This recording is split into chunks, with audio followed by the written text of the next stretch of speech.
Well, it's a new year and a new season for Wrestling Unwrapped. This is episode number 26 as Patrick and Harry will be reviewing WWF Summerslam 1994 right after this.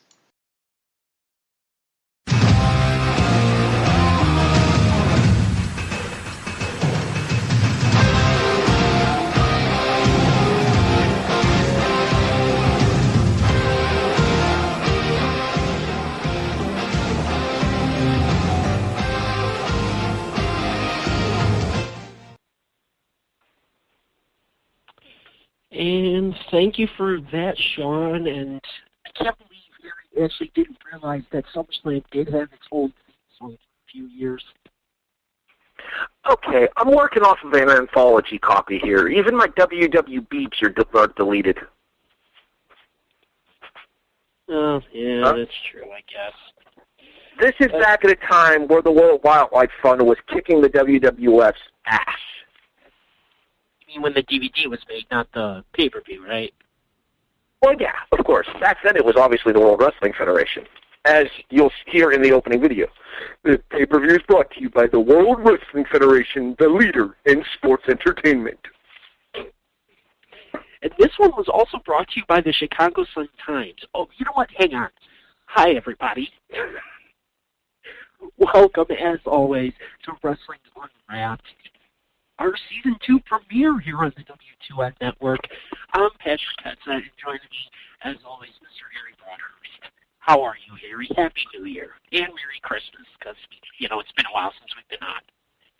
Well, yeah, but at the same time, I actually had a chance to wish everybody a Happy New Year. I got to sit in with the guys for the SmackDown review this week, so this is my second show on the network this year. However, it is our first edition of Wrestling Unwrapped, and if I heard Sean correctly, he said this is episode 26.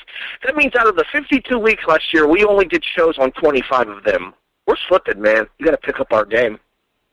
Better than the first time around. Well, you know,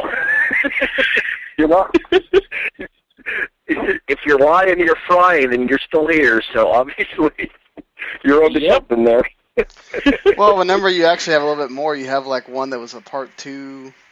You have one that's y'all had the special for the cover for us for the pay-per-view one time. So y'all actually did a couple more. So we actually did 27.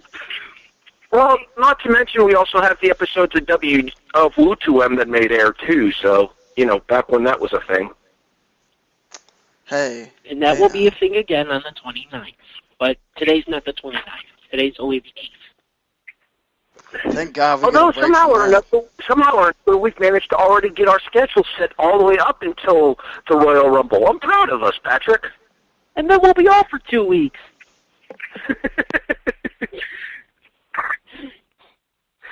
But yes, indeed.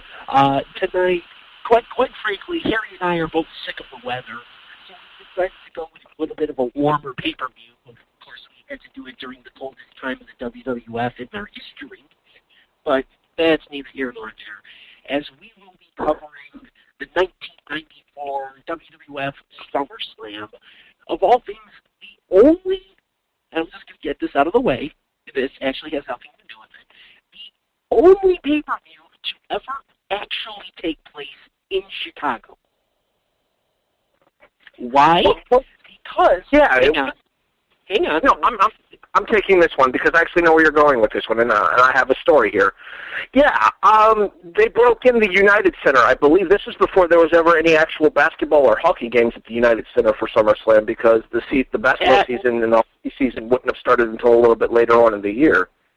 I believe legitimately at this point, the Chicago Stadium is still open, and the United Center will have only been open about a week and a half. This was the first major event. But you were saying that it's also the only one ever to take place in Chicago proper because I believe the United Center was not happy with what happened with the course of the floor after this show, and that's what led to the WWF going back to the Rosemont Horizon. I don't actually know much about that in terms of the story as to why they they continued to just go to Allstate Arena at this point in 1994 and still at Rosemont Horizon. But yeah, I believe only this show and one other house show would be the ones to take place at the United Center. Like we said, this is the legitimately brand new United Center in Chicago. And something that always bugs the hell out of me is the fact that they always say that Allstate Arena is Chicago, and it's not. Yeah, obviously the Allstate Arena, the former Rosemont Horizon, is actually in Rosemont, Illinois. And real quick, the reason I sounded kind of taken aback just for a second is I was looking it up. This pay-per-view takes place on August 29th, 1994. The United Center opened August 18th. So legitimately 11 days prior. Huh. Well, and the Hawks would not even move in until 1995 because this was the year of our lockout. Wait, the NHL locked out the same year Major League Baseball did? Yeah. It was the 94-95 season. You know what? I think you're right about that because I remember a lot of people around that time saying that the NHL had a chance to surpass Major League Baseball in terms of popularity, but they couldn't get their stuff together for their collective bargaining agreement and ended up costing them most of their season, too, because I think the NHLs eventually got settled, and then they went on like a half season. 48 games. I'm looking at it right now as we get off topic already. Well, just giving a little bit of background into the venue here, but as far as the show itself goes, do you remember the tagline that I gave you when we were discussing this? Oh, for you and me or the actual pay-per-view tagline? No, the one for you and me. Yes, I do, because I included it in the description. You'll be reading that here shortly after I get to the results, but it is literally the definition of a one great match show, and you'll understand what I mean by that once we actually get into the card. That being said, there's a couple other matches that are worth your time. One of them is very John Cena-esque to me, but we'll get to that when we get to that match.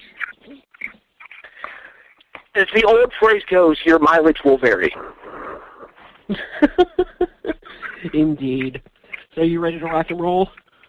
I got them right in front of me. I'm ready when you are. Alrighty. So in that case, for the first time in 2017, luckily I haven't made that mistake yet. I have not said 2016 yet. I wait to see how long it takes me. I had to tear up a check because I wrote 2016 on the date. I even got away with that at the bank. Oh, you know what? It just dawned on me. Before we ever actually get to that,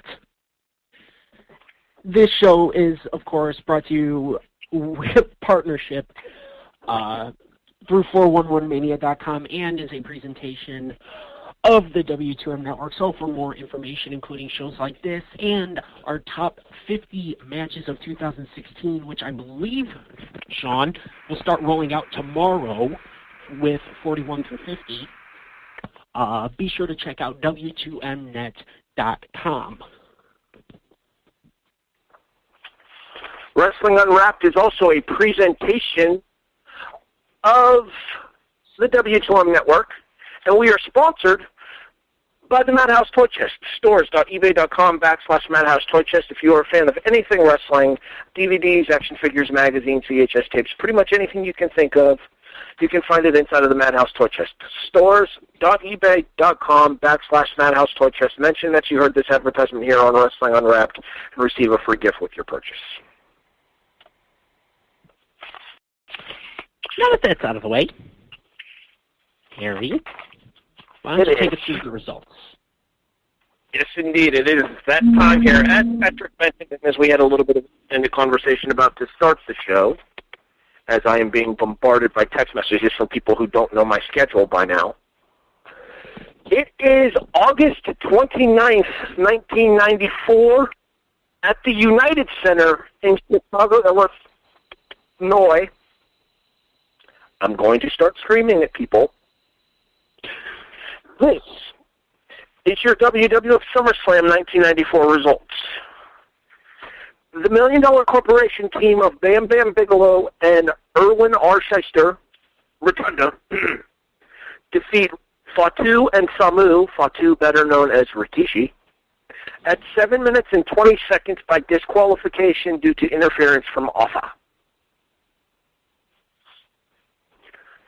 Medusa retains the WWF, was it the women's title? I think it was just the women's title. I don't think it had any other kind of crazy name to it. No, yeah, it was just women's championship. And say it right, you jerk.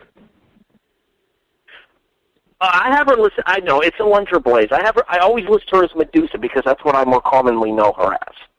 I know. Made in the USA, Medusa. I know, but she's not Medusa.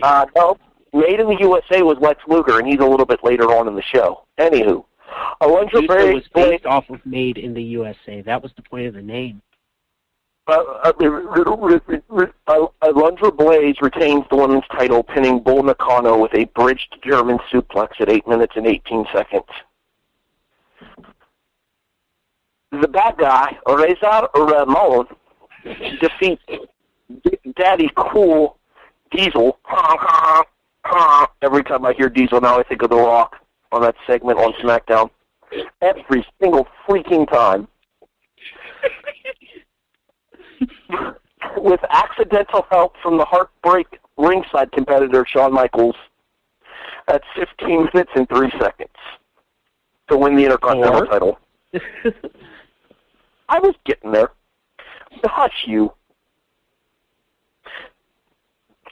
Bobby Heenan's favorite wrestler, Hey, how are ya? Hey, how are ya? Tatanka defeats Lex Luger with a roll-up at 6 minutes and 3 seconds. Tatanka turns heel and joins the corporation after the match. We'll talk more about that whole storyline. No, listeners. Not that corporation.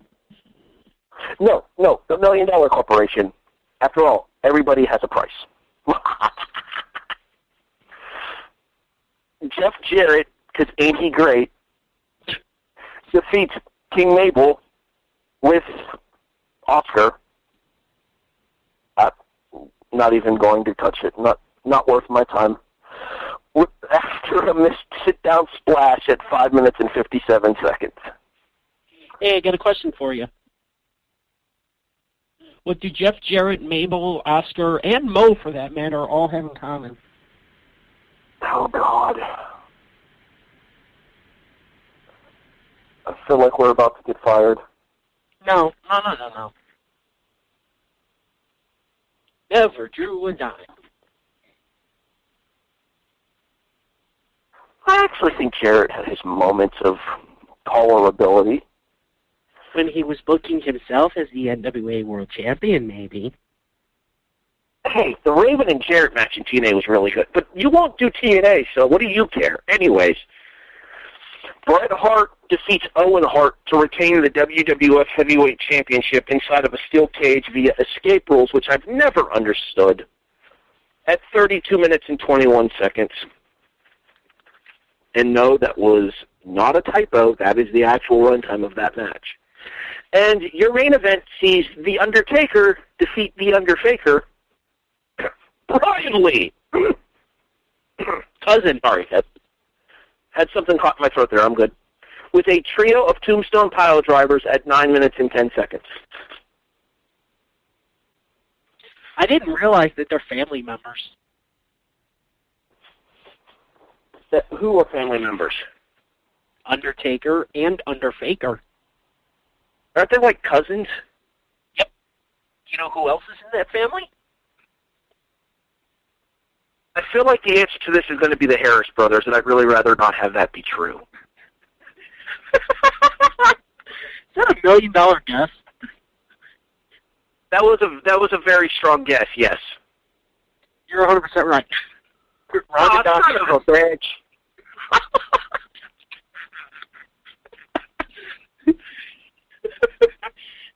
Thank you, Harry. I can't believe you got that right. I cannot believe that. It was a straight-up guess. I had to think of tall people who couldn't work for crap, and the first two names that sprung to mind were Dawn and Ron Harris. Yes. Yes, 3 out of the 4 members of the Disciples of Apocalypse were family members.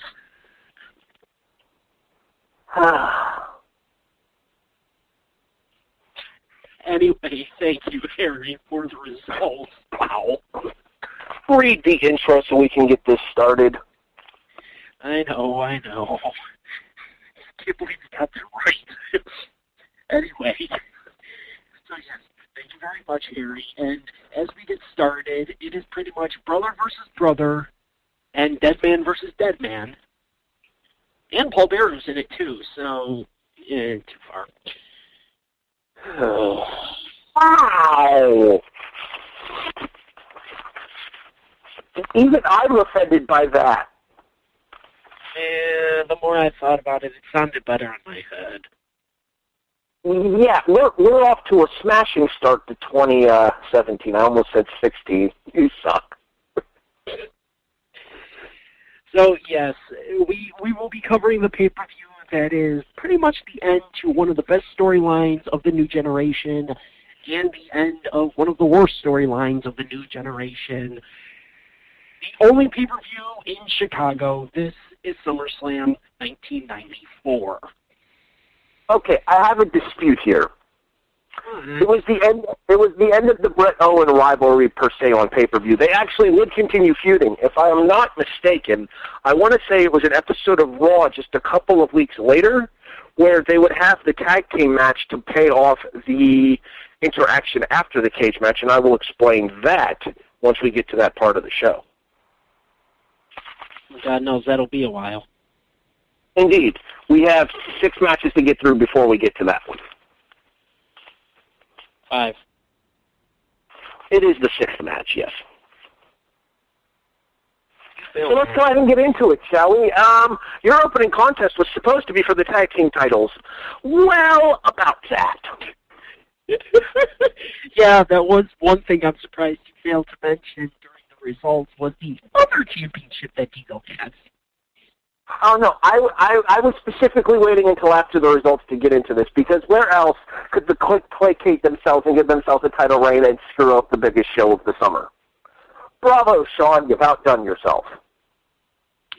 Indeed. So it is members of the $1 Million Corporation, Erwin R. Shyster, IRS.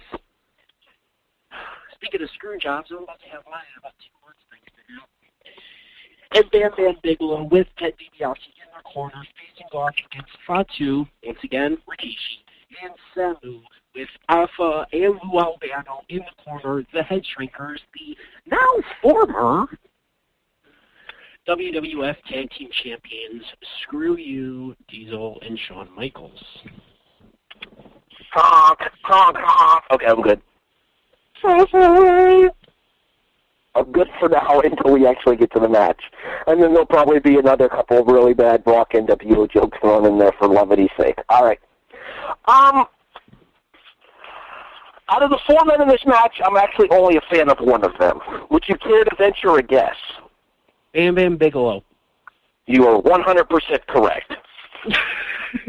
He's pretty much the only one that I'm a fan of these 4 in their current gimmicks, because I like Rikishi. I did not hate Erwin R. Shyster. I always thought Mike Rotundo was an underrated worker. And hey, he's doing something right. He's got a pair of sons employed by the company these days. For those of you who are unaware, I assume most of you are, but for those of you who aren't, it's Bray Wyatt and Bo Dallas. What the hell kind of family reunion happens there? I almost feel like the 3 of them need to share a ring at some point. I know Rotunda's still on the roster, on the payroll. It needs to happen. Anywho. I mean, hell, Dusty, Goldust, and Cody have shared time. That's kind of what I'm saying here. If you're going to do the family thing, do it right. All right, back to the match here before we get too far off track, because we did spend a little bit longer on the warm-up to this than we usually do, so let's go ahead and get into the show.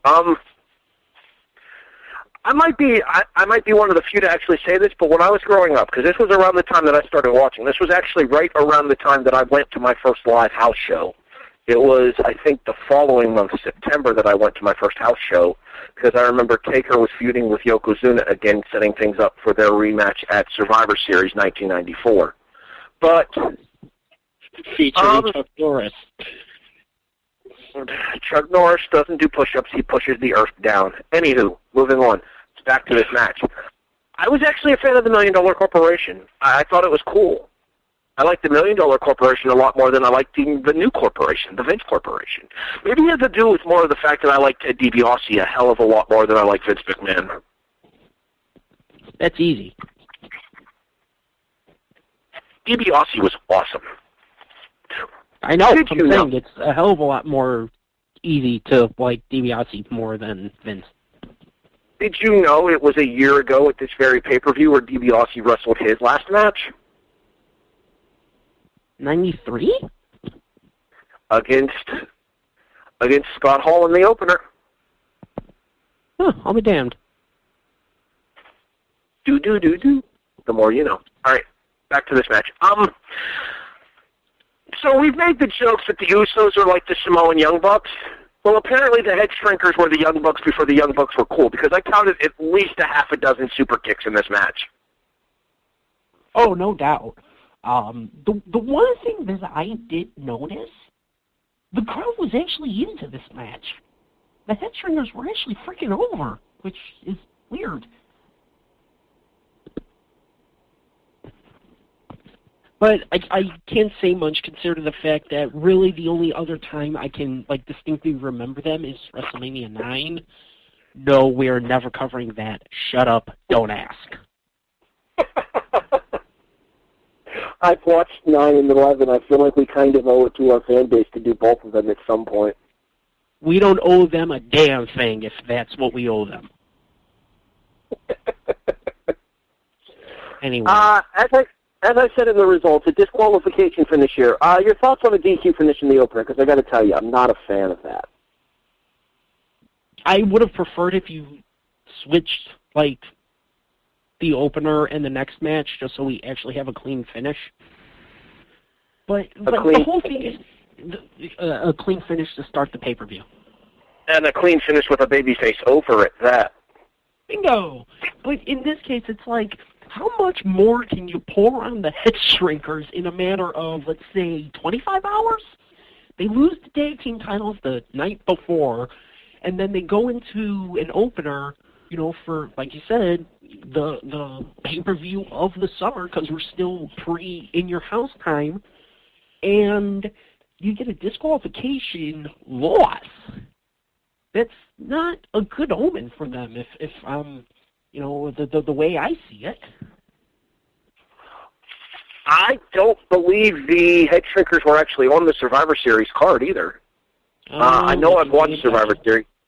I know I've watched Survivor Series 94. Bigelow is in the $1 Million Corporation versus the All-Americans, which was to further the angle between Tatanka and Luger. But one of them is. Rikishi? Oh yeah, Rikishi's in the Team Diesel versus Team Scott Hall match. That's right, Team Diesel versus Team Ramon. You're right. Yeah, Team Bad Guys versus the Teamsters, whatever the hell that means. It was just an excuse for Shawn to super kick Diesel again. Yeah, I know. But anyways, so obviously neither one of these two teams would end up doing much of anything going into the winter months of the company. And if I'm not mistaken, I do believe that Mike Rotundo would be in WCW around the start of 1995 because I know for a fact that he wrestles on, I want to say it's one of the early episodes of Nitro that he wrestles. I think he loses to Sting on one of the early episodes of Nitro. I want to say it's like the second episode he wrestles Sting and loses. From what I'm seeing,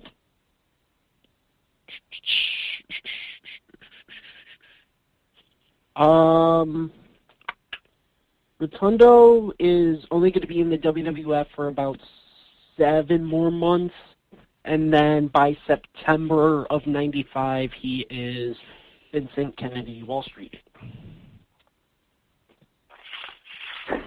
Because it's funny, because it's a rib. Actually, he debuted on the first Nitro. I don't think it was the first one. I think it was the second one.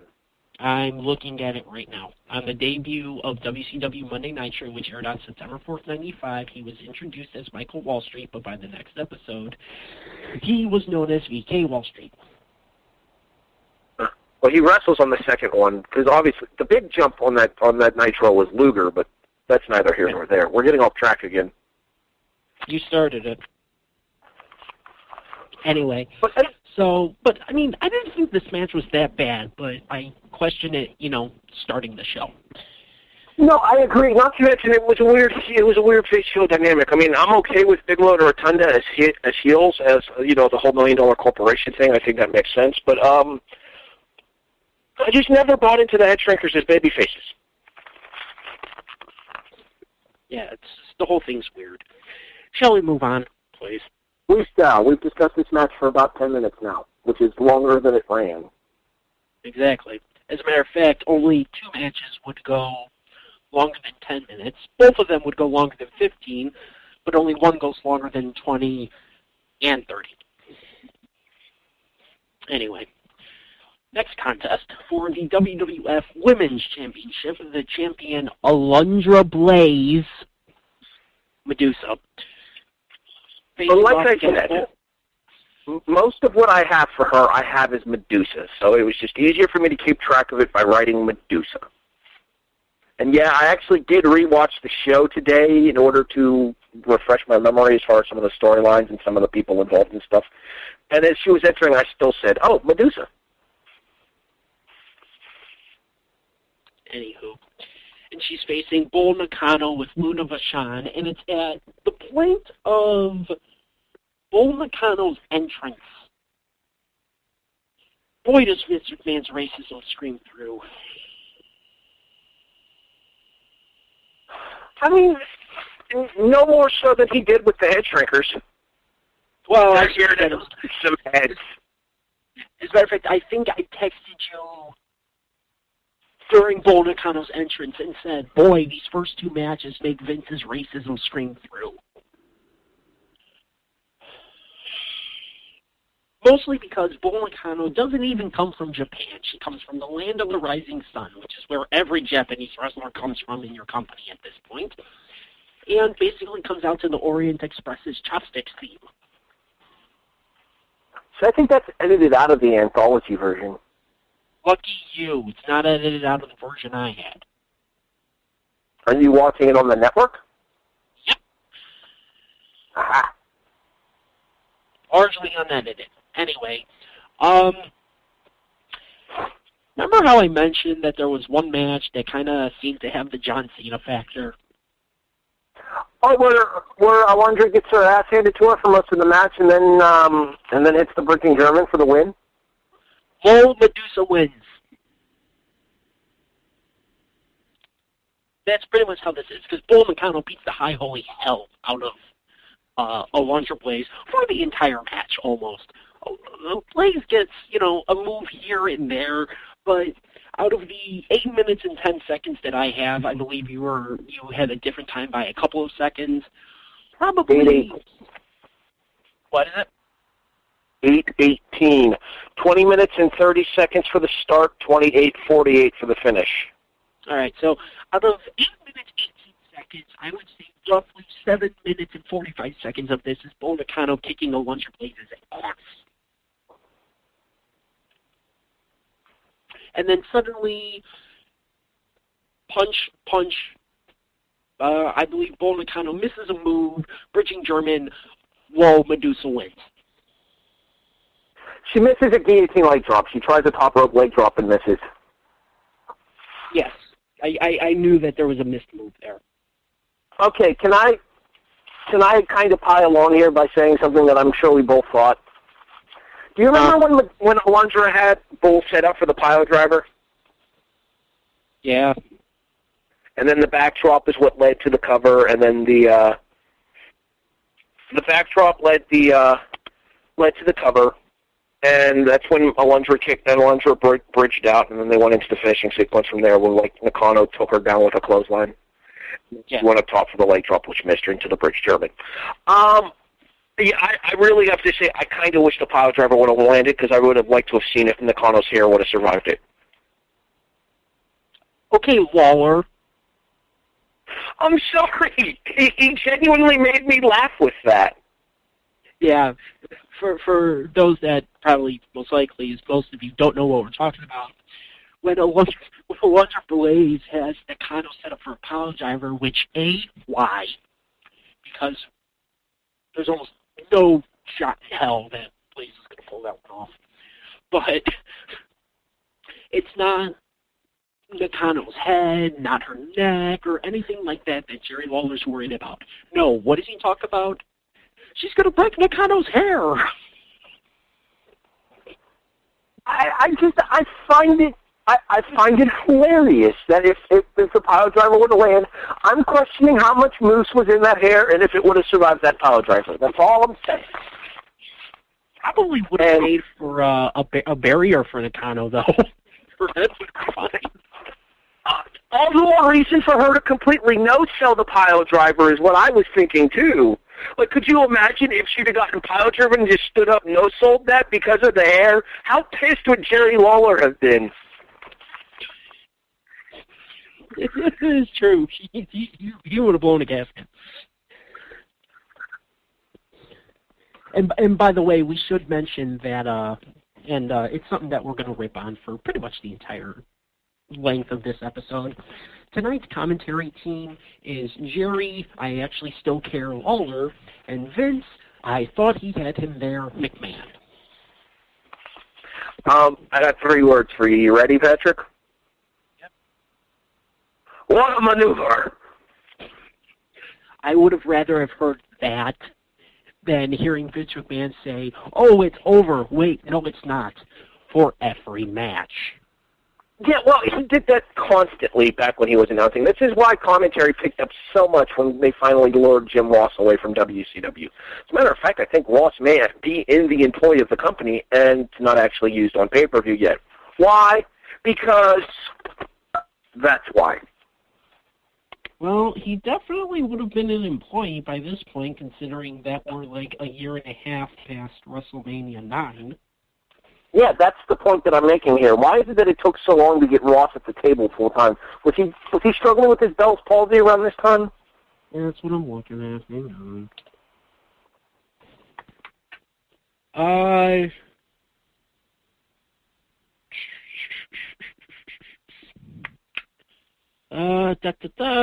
Alrighty, so Ross's WWF contract expired on February 11th.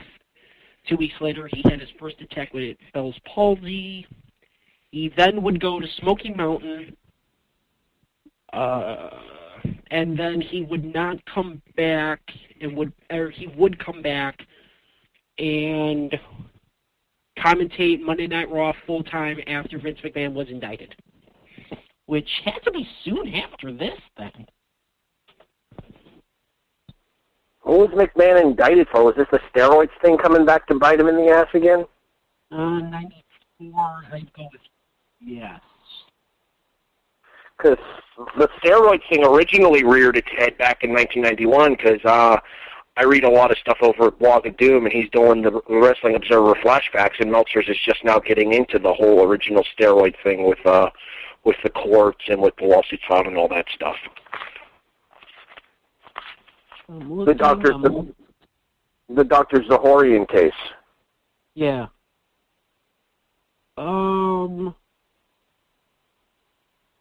Ross was only doing Raw at this point. Okay. Because all right, back to real quick, by this point Ross was actually gone again and would not come back until 96.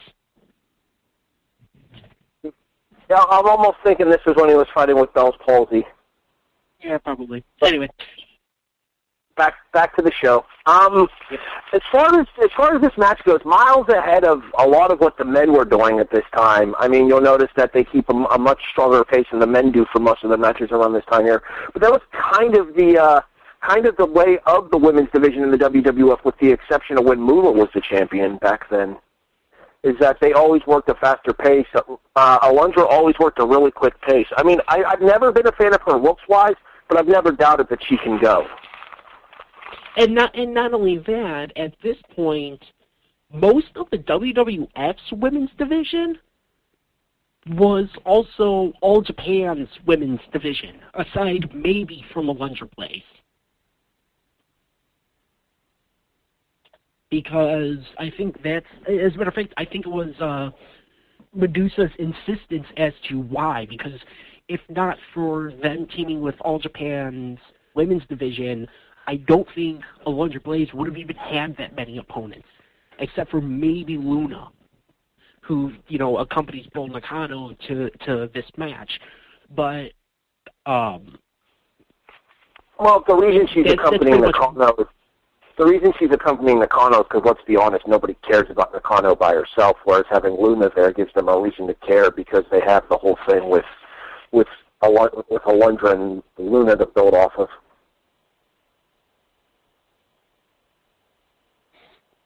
Yeah. And the crowd was pretty quiet. I was just going to say the crowd was very quiet for this match, too. Well, let's be honest. Do they really have a reason to care? I mean, I would argue that this is probably the second best match on the show. I mean, yeah, I'm not going to deny that. I would definitely put it in the upper half, no doubt about that. But was Alundra Blaze really that popular enough for the crowd to even fully give a full reaction to Nakano being heel when they probably don't know too much about Nakano at this point?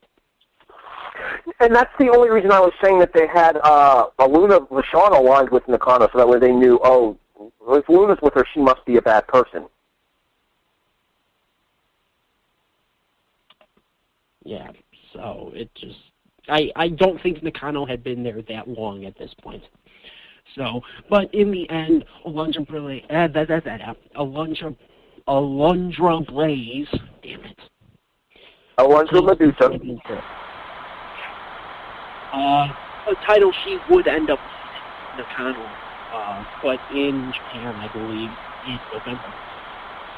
Yeah, and then the title would disappear off of WWF television until it was brought back. Actually, no. Wasn't she throwing it in the trash can on Nitro? Yeah. Blaze would win it back. Blaze would win it back, show up on Nitro, throw it in the trash, and then it would disappear until it came down to a match between Sable and Jacqueline, I want to say.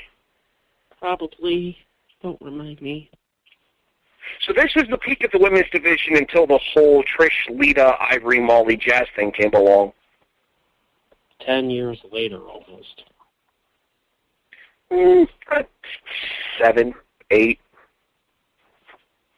I said almost. Anyway, moving on. Our next contest, match number 3. Honk, honk, honk. Okay, I'm good. I'm good. Last time, I promise. No, you're not. Anyway. It's for the Intercontinental Championship. It is the champion, Big Daddy Cool Diesel, accompanied to the ring by the other half of the WWF Tag Team Champions, Shawn Michaels, because, the Clique never has enough gold, facing, of all people, Razor Ramon, and I'm shocked you didn't mention him. Then again, you're not really a Bears fan, but Razor Ramon's accompanied... I figured I would leave this to our resident Bears fan to introduce because I don't think my introduction could do arguably the greatest running back of all time justice. Go ahead, Bears Mark, by all means. Got a mouse in your pocket? Huh? You're talking about the resident Bears Mark. I'm not that big of a Bears fan, especially this year. Anyway. Okay. But you are a Bears fan, and any self-respecting Bears fan that doesn't love Walter Payton is not a Bears fan. Exactly. Razor Ramon is accompanied to the ring by, as Harry mentioned, arguably one of the greatest running backs of all time, and essentially by this point, God in Chicago, on the Bears side, Michael Jordan and everything, although Jordan had retired by this point, Walter Payton, of all people, which I find weird, becomes the third Chicago Bears player to make a full-on appearance at a WWF show and actually get involved, joining Jimbo Covert and William the Refrigerator Perry in 1986 at WrestleMania 2. I hate to be the one to break this to you, but you're wrong, sir. He wasn't the first? Or he wasn't the third? He was the fourth. Steve Mongo McMichael was part of Lawrence Taylor's entourage. In 95.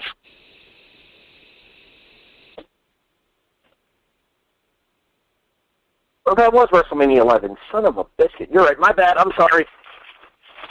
What? I'll shut up now. Also, I believe by that point, McMichael was playing for the Packers, so he doesn't count. Well, he was a Bear, though. Yeah. As a matter of fact, all four of them were on the 85 team, which is weird. I was going to say, he was a part of the Bears team that won the Super Bowl for Chicago, so in your heart, he was still a Bear. Yeah.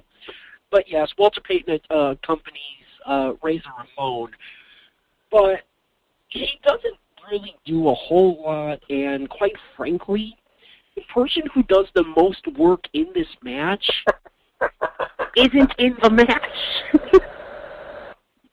Yes, ladies and gentlemen, welcome once again to this episode of the Shawn Michaels Show. The Shawn Michaels Show is the Shawn Michaels Embarrassing Earl Hebner Show.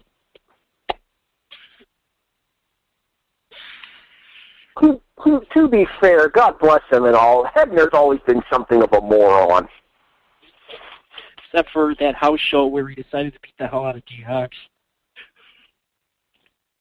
Wait, what? I'll send you the GIF later. Okay.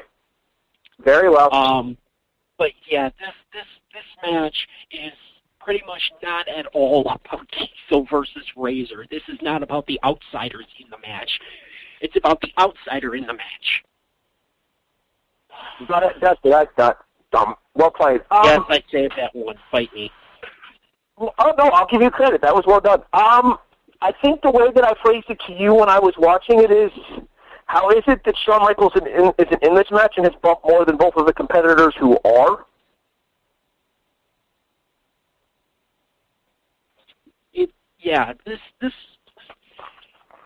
This match goes 15 minutes, and it became overbearing at times. And I get that pretty much at this point, Diesel wasn't exactly the world's greatest worker, and let's face it, Kevin Nash never would become the world's greatest worker. But after cutting a god-awful promo, my guess is they're probably still hungover from celebrating winning the Tag Team Championship the night before. Well, if you recall, Lawler actually says that they were so confident about this match that after winning the tag team titles, they went out to New York to celebrate. So I missed that part. He actually says on commentary during the course of this match that Shawn and Diesel were so confident about this match that when they won the tag team titles the night before at Market Square Arena in Indianapolis, that they flew back to New York to celebrate. Why would I not be surprised if that was a legitimate claim? I would 100% buy that is accurate. 100%. No doubt in my mind I could believe that really happened. And I would also be willing to bet that Hall was on that flight as well, and all three of them were so coked up they don't remember any of it. Yeah, considering the fact that this is kind of the, I would say, beginning of the Click time. I don't think we're at, peak Click yet. No, because Shawn isn't the heavyweight champion, but we're certainly on our way there. And as far as this match goes, why was this 15 minutes? I actually didn't have an issue with the runtime of the match. I thought that they filled the time that they had pretty well. Now, don't get me wrong. I'm not going to sit here and want to watch a bunch of matches where it's Scott Hall versus Kevin Nash for 15 minutes every night there. But between the shenanigans involved with Shawn and everything that actually did happen inside of the ring itself during the course of this match, they actually kept a pretty good pace when it was just the two of them in the ring, surprisingly. The only real I disagree. I strongly disagree, actually. I thought that they were kind of stumbling over each other, and Diesel was still not the world's greatest worker at this point, and between the two of them, I would take Razor Ramon over Diesel any day of the week and twice on Sundays. Well, obviously Hall was a better worker than Nash was. That was never in question. I mean, even a Scott Hall at 60% was a better worker than Kevin Nash at 100%. But at the same time, though, as much as I hate to say it, Nash was super popular with most of these crowds back then, and I never understood why. Because he was kind of the laid-back, cool guy, even though he couldn't cut a promo worth a damn. Yeah, let's not talk about that abortion of a promo that him and Shawn had before this match. Was there a promo with Scott Hall in the network version of this? Because it didn't make the DVD, if there was. I don't remember. I don't remember there being one. Because I read J.D. Gunn's review for this show to get ready for doing this broadcast tonight. And in the process of reading J.D.'s review, he mentions a promo with Scott Hall with Razor Ramon, whatever. Same 6 of one, half a dozen of the other. I mean, obviously most fans know by now that Razor Ramon is Scott Hall. But, how dare you tell me? But I remember reading the review that J.D. wrote for 411, and he mentions a Razor Ramon promo, and it was not on the anthology version of this pay-per-view. And I don't remember it being on the network version.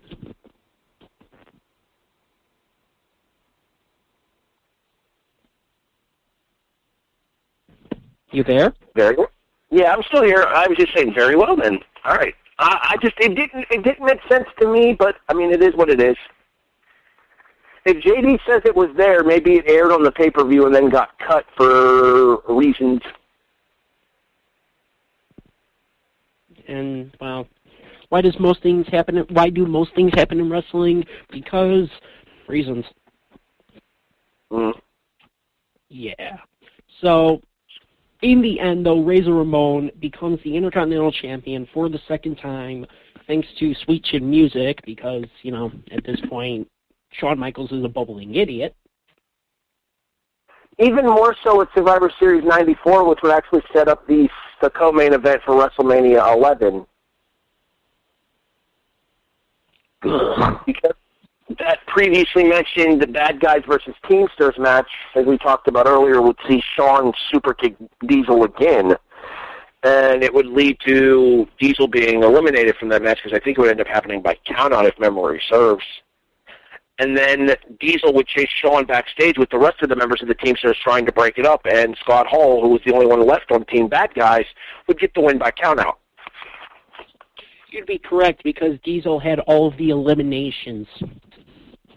It was Diesel, Shawn, Jeff Jarrett, Owen Hart, and Jim Neidhart against Hall, Fatu, Davey Boy Smith.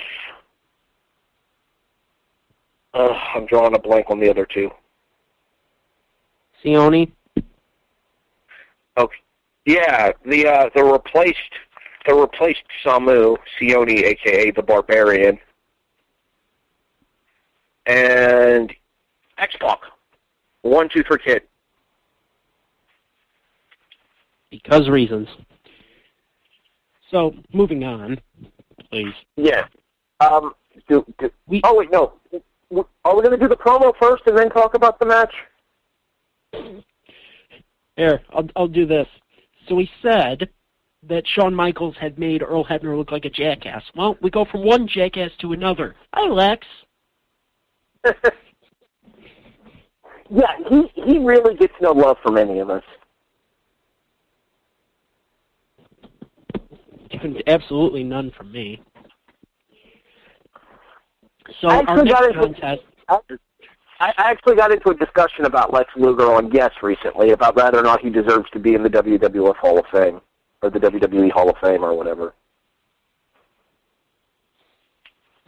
But that's neither here nor there. Let's go ahead and get into this. Let's first talk about the backstage segment, because the backstage segment, but that's all, folks, leads directly into the match itself. And you were concerned that they were teaming in a tag match, but no, it ended up being a straight-up one-on-one singles match, as Luger and Tatanka were being interviewed by Todd Pettengill, Mr. Lawsuit himself. AIW fans will know what I'm talking about there.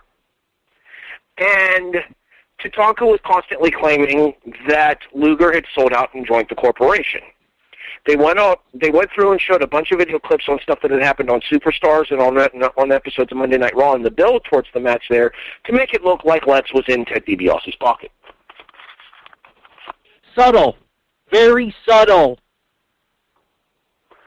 As anybody who's familiar with the concept of he who smelt it felt it, they know what's about to happen next. Seriously, the foreshadowing on this, I'm pretty sure Ray Charles could see coming.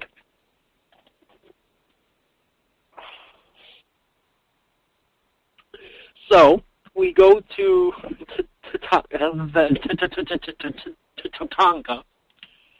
There, I got my Bobby Heenan joke in. I miss Bobby Heenan. I really miss Bobby Heenan on commentary, and I'd like to send well wishes to him wherever he is right now. Not that he's Probably listening to us. still counting his money. Not that he's listening to us. Hi, Bobby. All right, let's talk Luger Tatanka. All right, I know we're probably going to be split here. I've never cared for Luger. Obviously, you haven't either. I've never been a huge fan of Tatanka, the worker, either. But I was actually entertained by the story. This is one of the stories I vividly remember from my childhood. And even when I was younger, I didn't believe that Luger was the one that was joining the corporation. I just didn't think Tatanka would end up joining the corporation either. The match itself is pretty basic. Tatanka goes on the warpath after a few minutes of back and forth. DiBiase comes down to ringside, distracting both competitors with a duffel bag, we assume full of money, Bobby Heenan at WrestleMania 1 style.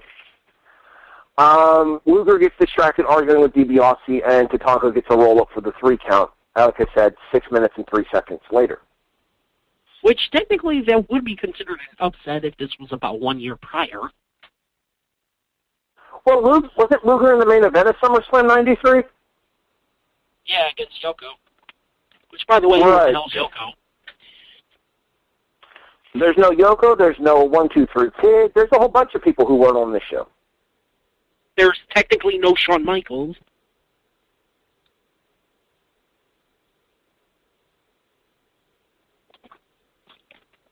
But in the end, as you mentioned, Tatanka ends up picking up the victory, I believe just on a roll-up. Yes. I already mentioned that. DiBiase with the distraction, Tatanka rolls up Luger at 6:03. Yes. And then all hell breaks loose. Because in the end, we would find out, lo and behold, Lex Luger didn't sell out. Who the hell saw that coming? Also, we found out Tatanka was the one who sold out. Who the hell saw that coming? Tatanka would then proceed to essentially beat the hell out of Lex Luger for about the next 5 minutes. I think the beatdown was longer than the match. It was close. And it would only make the second longest beatdown of the night. That is true as well, and we'll cover the longest beatdown here in a few moments. Yeah, it's probably not a good sign for babyface Lex when I'm sitting here cheering on Tatanka's whooping his ass. Sounds about right. To be fair, Luger would be gone a year later and never to be seen in the WWF again. Are we really sad? By Felicia. Luger would make one more appearance, but it's a very dark reason. He would essentially be... I'm not sure I want to get into it. the last time he was mentioned on WWE television. Was he a talking head when they paid tribute to Liz?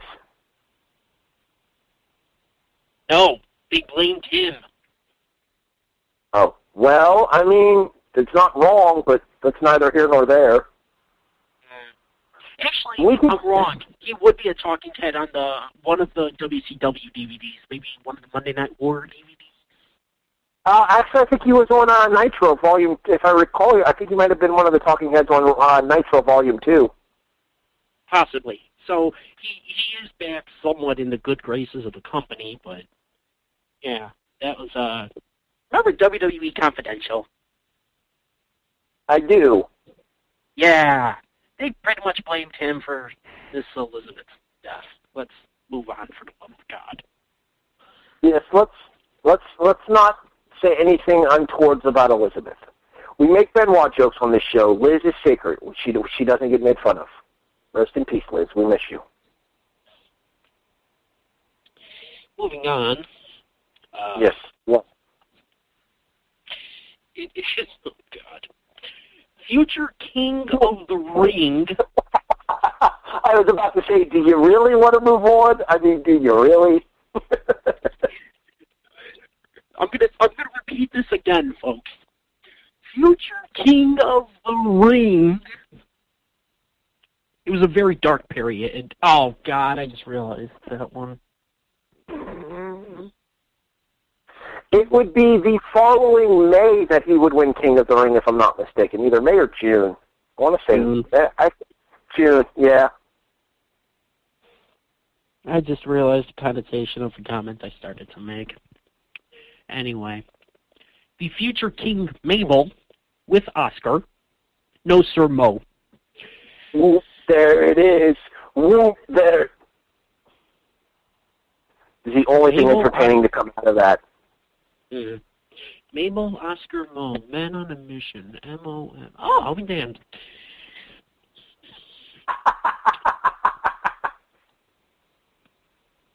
Don't tell Jeff that Mom's coming. Mabel. Back to the. I mean, this is clearly more entertaining than the match was, but let's get through this match so we can talk about the next match. Mabel facing off against J-E-F-F, J-A-R-R-E-T-T, who eventually would be capital G-O-O-N-E from the WWE. But it's back with TNA, because reasons. Yes, Jared. All right, I'm done. You know what the saddest part of this whole discussion is? That we haven't mentioned the match. Yeah, is that our conversation about the two participants is much more entertaining than anything in the match itself was. Oh, there's no doubt about that. That's why we're stalling. How do I politely put hot garbage? I'll put it in 2 words. Mabel sucks. I think I may have used a different set of words to describe this match. The first part of that is drizzling. You can probably guess the second half on your own. I can't say that word on air. Gold. You mean gold, right? You meant gold.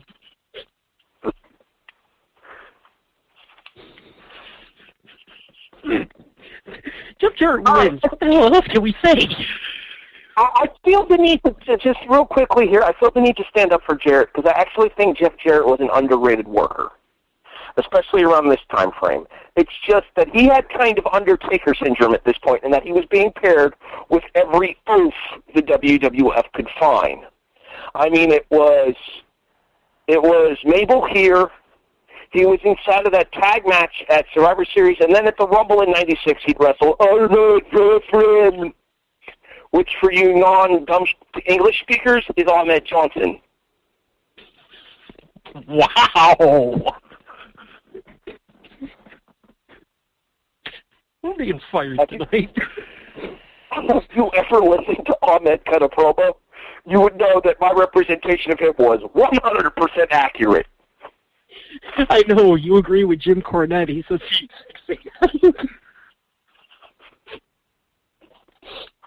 Ahmed was freaking awful. So let's go ahead and pair him with Jeff Jarrett. You know, one of the few guys on the roster not named Shawn Michaels that can work. Let's give him Ahmed Johnson. Because Owen Hart's also busy. Yes. Owen's too busy trying to get the family back together. Although that wouldn't happen for a couple of more years. Yeah. I thought Bret had to get the family back together. Well, yeah, it was I think it was in between a match between Owen and Davey on Raw where Bret came down and told them to stop fighting because this is what they, referring to the WWF, want. Or the American fans. Anyway, that's about 3 years from now. Mabel goes for a standing version of the Bonsai Splash, which, because if he'd have tried that off the top turnbuckle, it would have broken like it did on Yoko against Steve Austin at the SummerSlam free-for-all. Jarrett moves. Jarrett gets a pinfall, deep hook of the leg. Mabel kicks out just after 3. We move on. We move on to the second match over 30 minutes that I'm watching this week. For the WWF Championship, in a steel cage match, we have Brother versus Brother 2. Oh, brother. At least Brother isn't there. This is very true. Based on what we have set up to start the show here, I don't think we have to deal with him until the end of January at the earliest. So we're making progress there. All right, let's continue. This is true. It is the WWF champion, Bret the Hitman Hart, facing off against his brother, the King of Harts, Owen Hart, in a steel cage match where it is escape only. No disqualification, no countout, no pinfall, no submission. So basically, in a blood feud that you want to keep everybody in, the only way to win is to run away. Yeah, and that is a point that has been raised by many a wrestling historian, and it's one that I'm going to raise right now. What sense does escape rules only in a cage make when the general concept behind the match is that it's two people who want to beat the tar out of each other? Let's have them win the match by running away from their opponent. Which Jerry the King Lawler would bring that point up constantly. Once again, folks, this match goes over 32 minutes. 32-21, officially. If I'm not mistaken, this would be the longest match until the Rumble. And if you're not including the Rumble, I believe would be the longest match until the WrestleMania 12 Iron Man match. I would have to do some research in regards to that there. I don't know how accurate that is or isn't. I said May. I could be 100% wrong. But any way you look at it, it's a long match. It's a very long match. Two gifted workers, absolutely, no doubt. But it's a long match.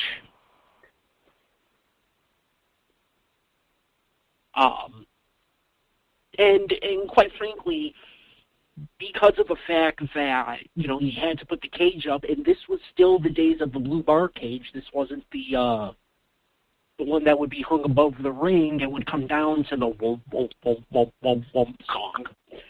If I'm not mistaken, and I could be wrong here, I think I've read that this is the last time that blue bar cage was used.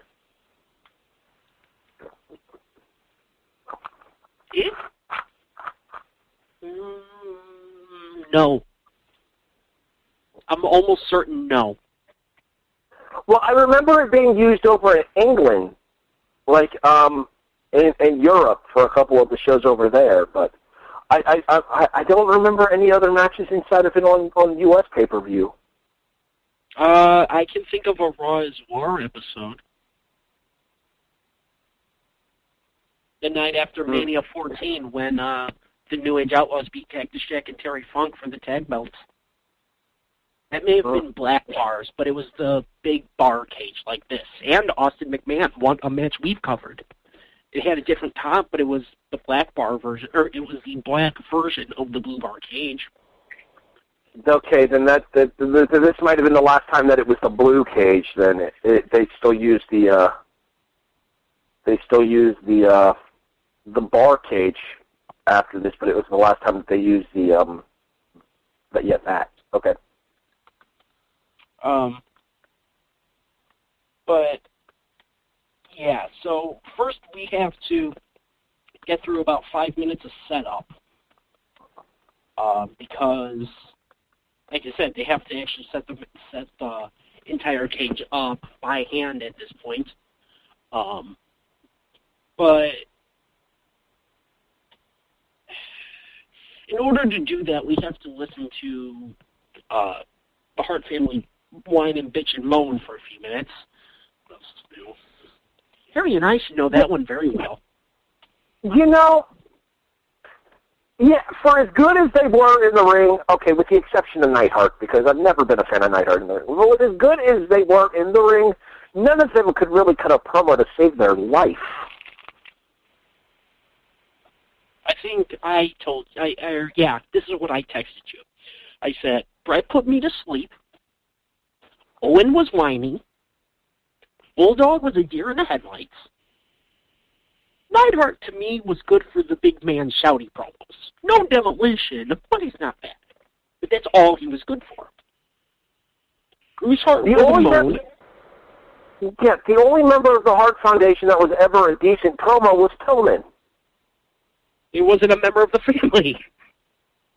Yeah, he was a ringer brought in from the outside. He was an outsider? But not the outsiders. We saw them earlier in the show. Oh, okay. Yeah, they stunk up the joint. Disagree, but whatever. Neither here. I put it at about 2.5. I do think we need to bring back our ratings, so we're going to do that after we're done on air. Me and you are going to have a conversation on Facebook about this. Okay. Oh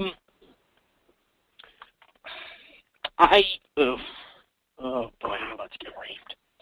This is a good match. I wouldn't put it as a great match. I would probably put it as the best match on this show. That's not really saying a whole lot, considering most of this card. But this is widely considered to be the best cage match in WWF history. From a personal standpoint, I prefer Ric Flair and Triple H from either Taboo Tuesday or Cyber Sunday. Taboo Tuesday 2005. Yeah. One of the very first WWE DVDs I ever got. Oh boy, I'm about to get killed for this. I ran into this problem, and it's a problem you and I ran into with Triple H and HBK's Hell in a Cell. And the comment that I'm really about to get killed for, it's a problem that I ran into with Omega and Okada. I ran into this problem early with this match. This was about a 15-minute match packed into 33 minutes. 32 plus. It was hit a move, wait, try to climb out, hit a move, wait, try to climb out. For almost the entire second half of the match. And it drove me nuts. This match should not have been 30 minutes. It was not a bad match, but it was way too long for the window it had to fill, and it just completely ruined the match for me. Could not disagree more.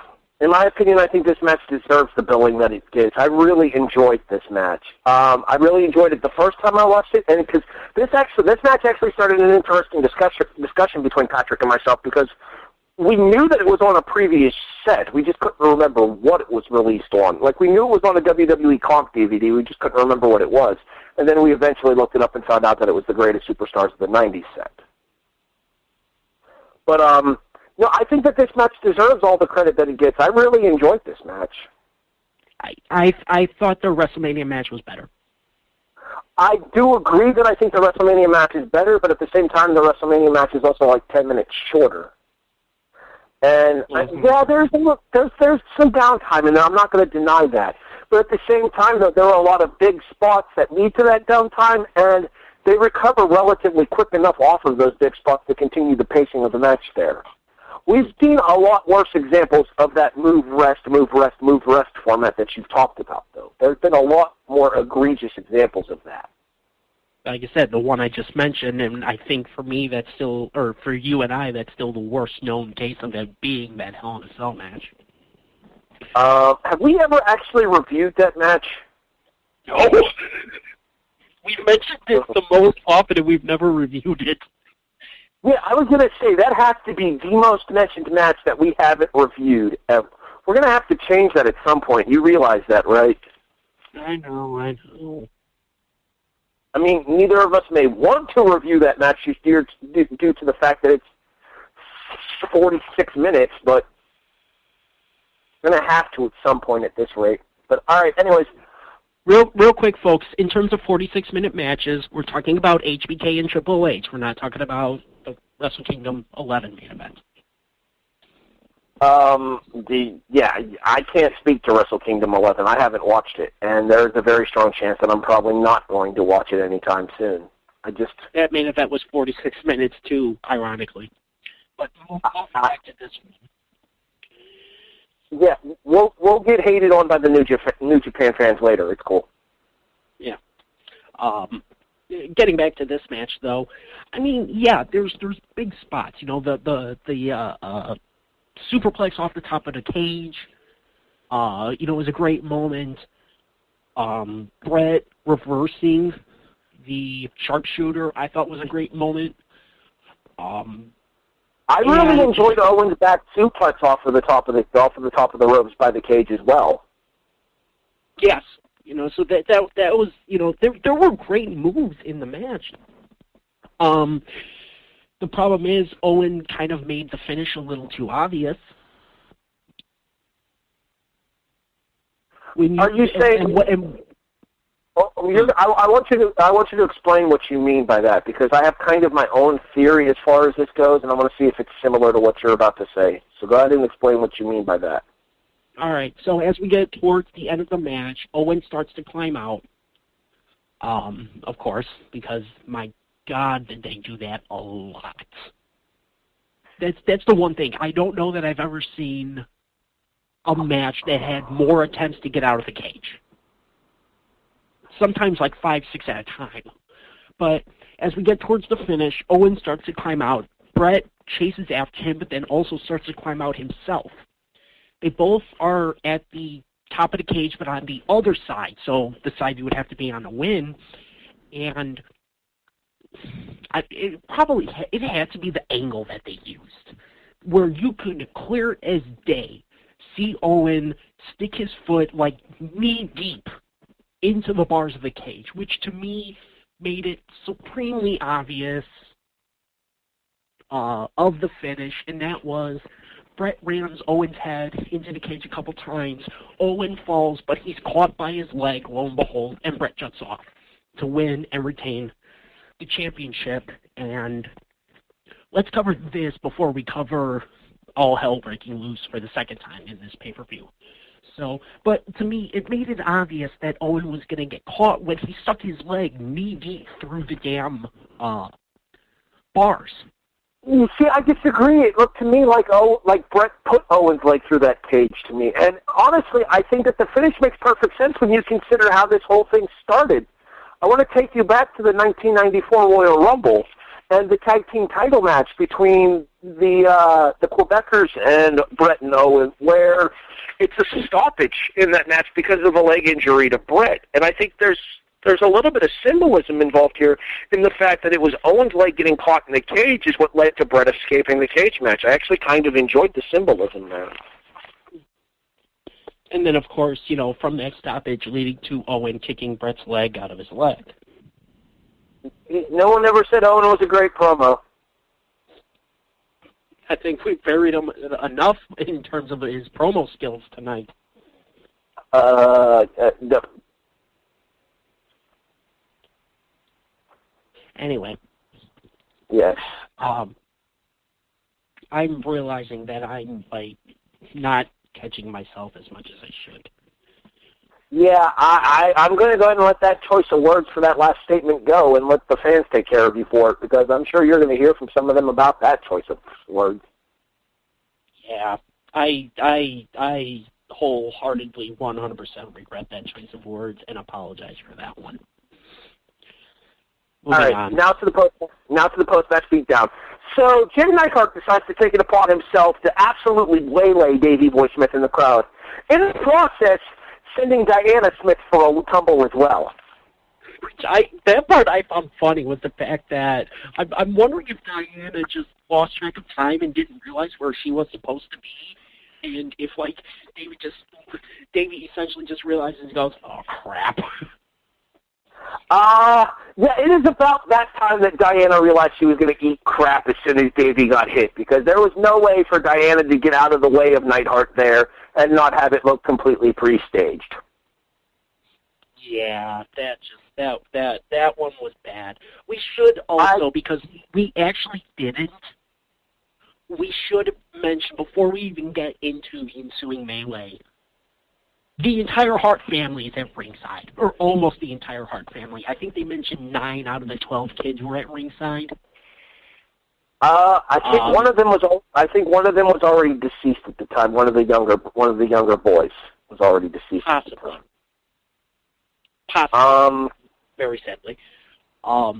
So, but you have at ringside Jim Neidhart, Davey Boy Smith, Smith Hart, Bruce Hart, Stu and Helen are both there as well, so everybody's there for the most part.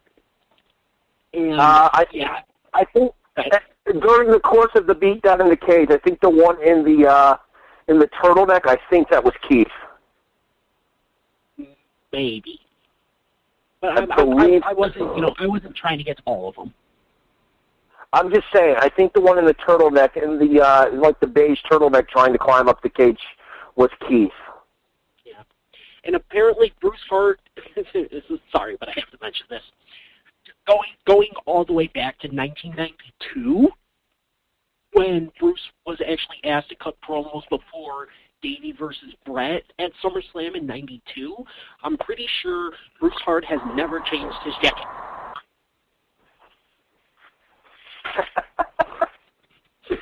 I have absolutely big damn leather jacket. I am absolutely 100% unequivocally not touching that for fear of a lawsuit by Bruce or Bob Johnson.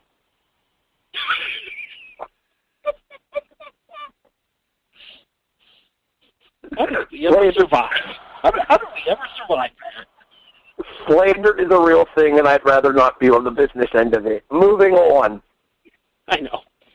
So, very shortly after the match ends, Jim Neidhart, absolutely, as you mentioned, absolutely levels Davey Boy Smith, and in the process takes Diana over the guardrail with them.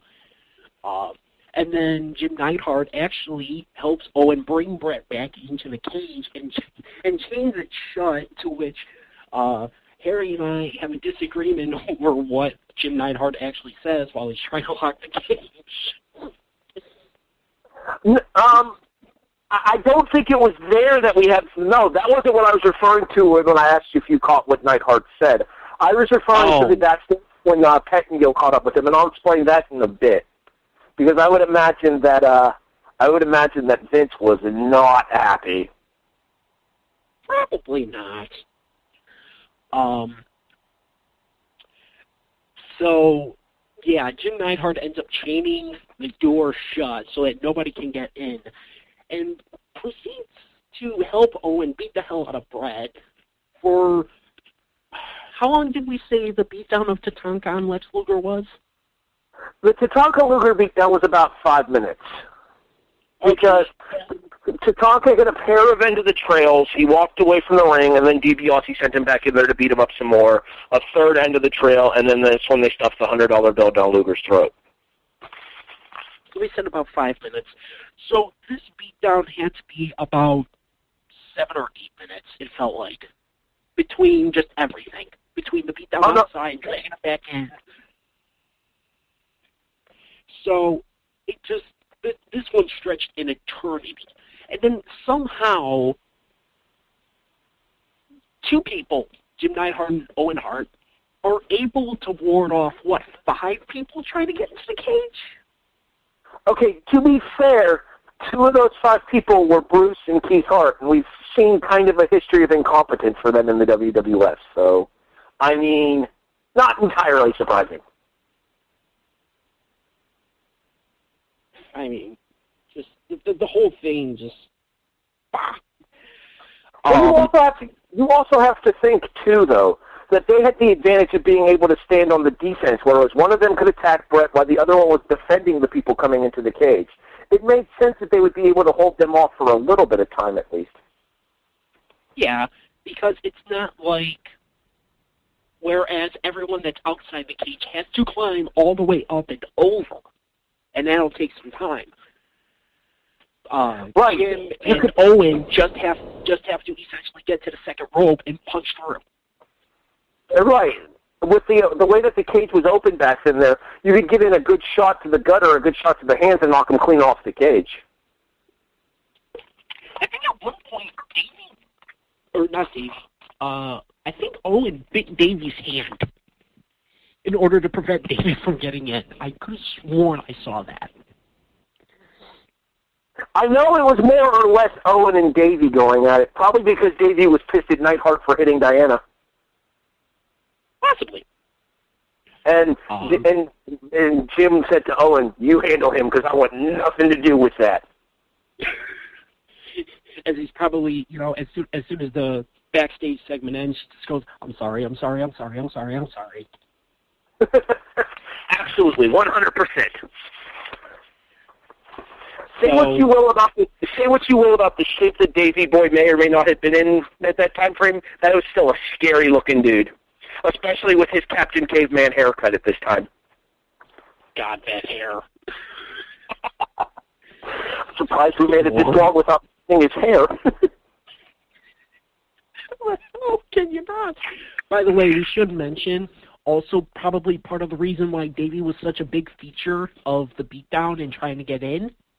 This was his return. Yes, and I was about to point that out, too. There would be another Bret and Owen title match. It would be on the debut of the Action Zone. That wouldn't last very long, but what would happen is a little bit later on in the year, on an episode of Monday Night Raw, I think in December, if I'm not mistaken, they would actually have a tag team match to open Raw that would go almost 20 minutes, and it would be Bret and Davey Boy against Neidhart and Owen. How the hell could a Neidhart match go almost 20 minutes? It was a really good match. Oh, I believe that. Well, I mean, in fairness, you have Davey Boy to play face in peril, or you could have Bret play face in peril, too. You keep Owen on the offense for the heel side there, and it's entertaining. I suppose. So, I mean, we talked about this a little bit. You and I both agreed that out of all of the Hart family members, and this includes the brother-in-laws and the secondary cousins and the first cousin twice removed by marriage that was Brian Pillman, Owen was the best worker of the bunch. Oh, we're going to be crucified for this one, too.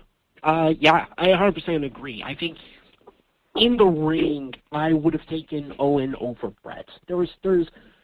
Oh, boy. There's a lot of Bret matches that, to me, seem long for the sake of long, and the entire first half is headlocks. See, I don't think we're going to get crucified for that. I don't think that there's going to be a lot of people that disagree with this. I think it's actually a pretty common sentiment that Owen was a better worker than Bret was.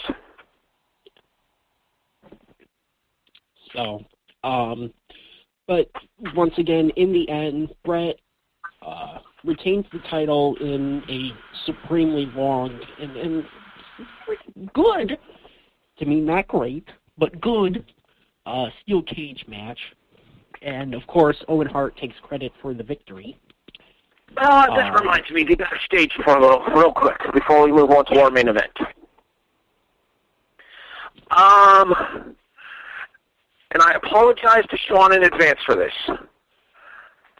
90% sure that when Neidhart says the first thing that he says to Todd Pettengill, the very first thing that says to him is, "You saw what happened in that goddamn ring." I am almost positive that is the very first thing he says, and Vince probably blew a gasket at ringside.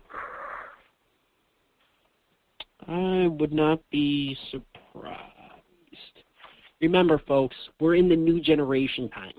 You think it's bad and geared towards kids now? 1994. Well, that's geared towards kids. So, I would absolutely not be surprised if, as you mentioned, Vince blew a gasket.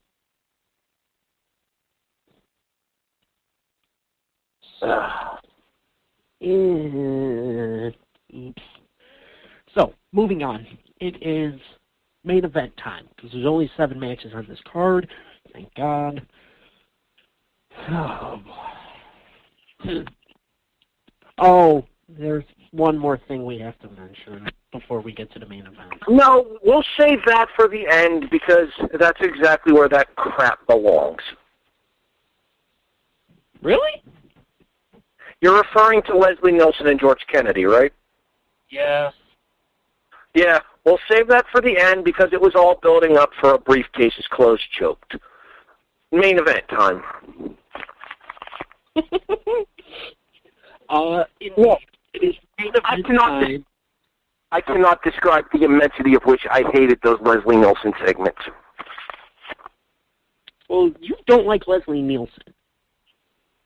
No, that's not true, actually, because I actually did really enjoy the Naked Gun series. But this was crap. We're talking about it now. We may as well talk about it now. Fine, go ahead. Well, it also plays into the match itself. So, rewind back to Royal Rumble 1994, when it took Yokozuna and 9 other wrestlers, 10 wrestlers in all, to finally defeat The Undertaker in a casket match. In a double-wide, double-height casket, I might add. Sorry, Yoko. And Undertaker would cut a promos after saying that you will soon witness the rebirth of The Undertaker, to which he then rises up from the casket, seemingly. Wait. Trivia time here. Sorry. Wait. Let me finish the promo. I know what you're going to talk about. Go ahead. He says, The Undertaker says he will not rest in peace and rises into the heavens to not be seen for the next 7 months. Go ahead, because I know exactly what you're going to say. You know the answer. Yes. Who was The Undertaker rising to the rafters? Smiling jackass himself, Marty Jannetty. You are correct. Okay, carry on. Yeah, I knew that one. Yeah, Marty Jannetty plays the Undertaker that actually rises because he comes from behind the Titantron instead of from the casket.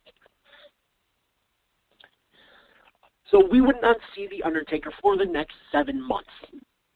Except eventually we would get promos, both from regular folks on the street saying he saw The Undertaker, or they saw The Undertaker.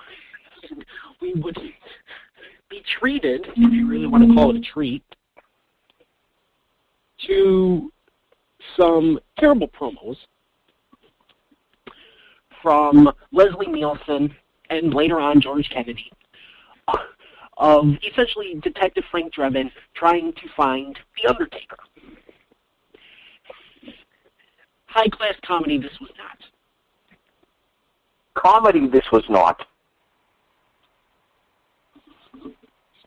And, I mean, this would be every pun known to man,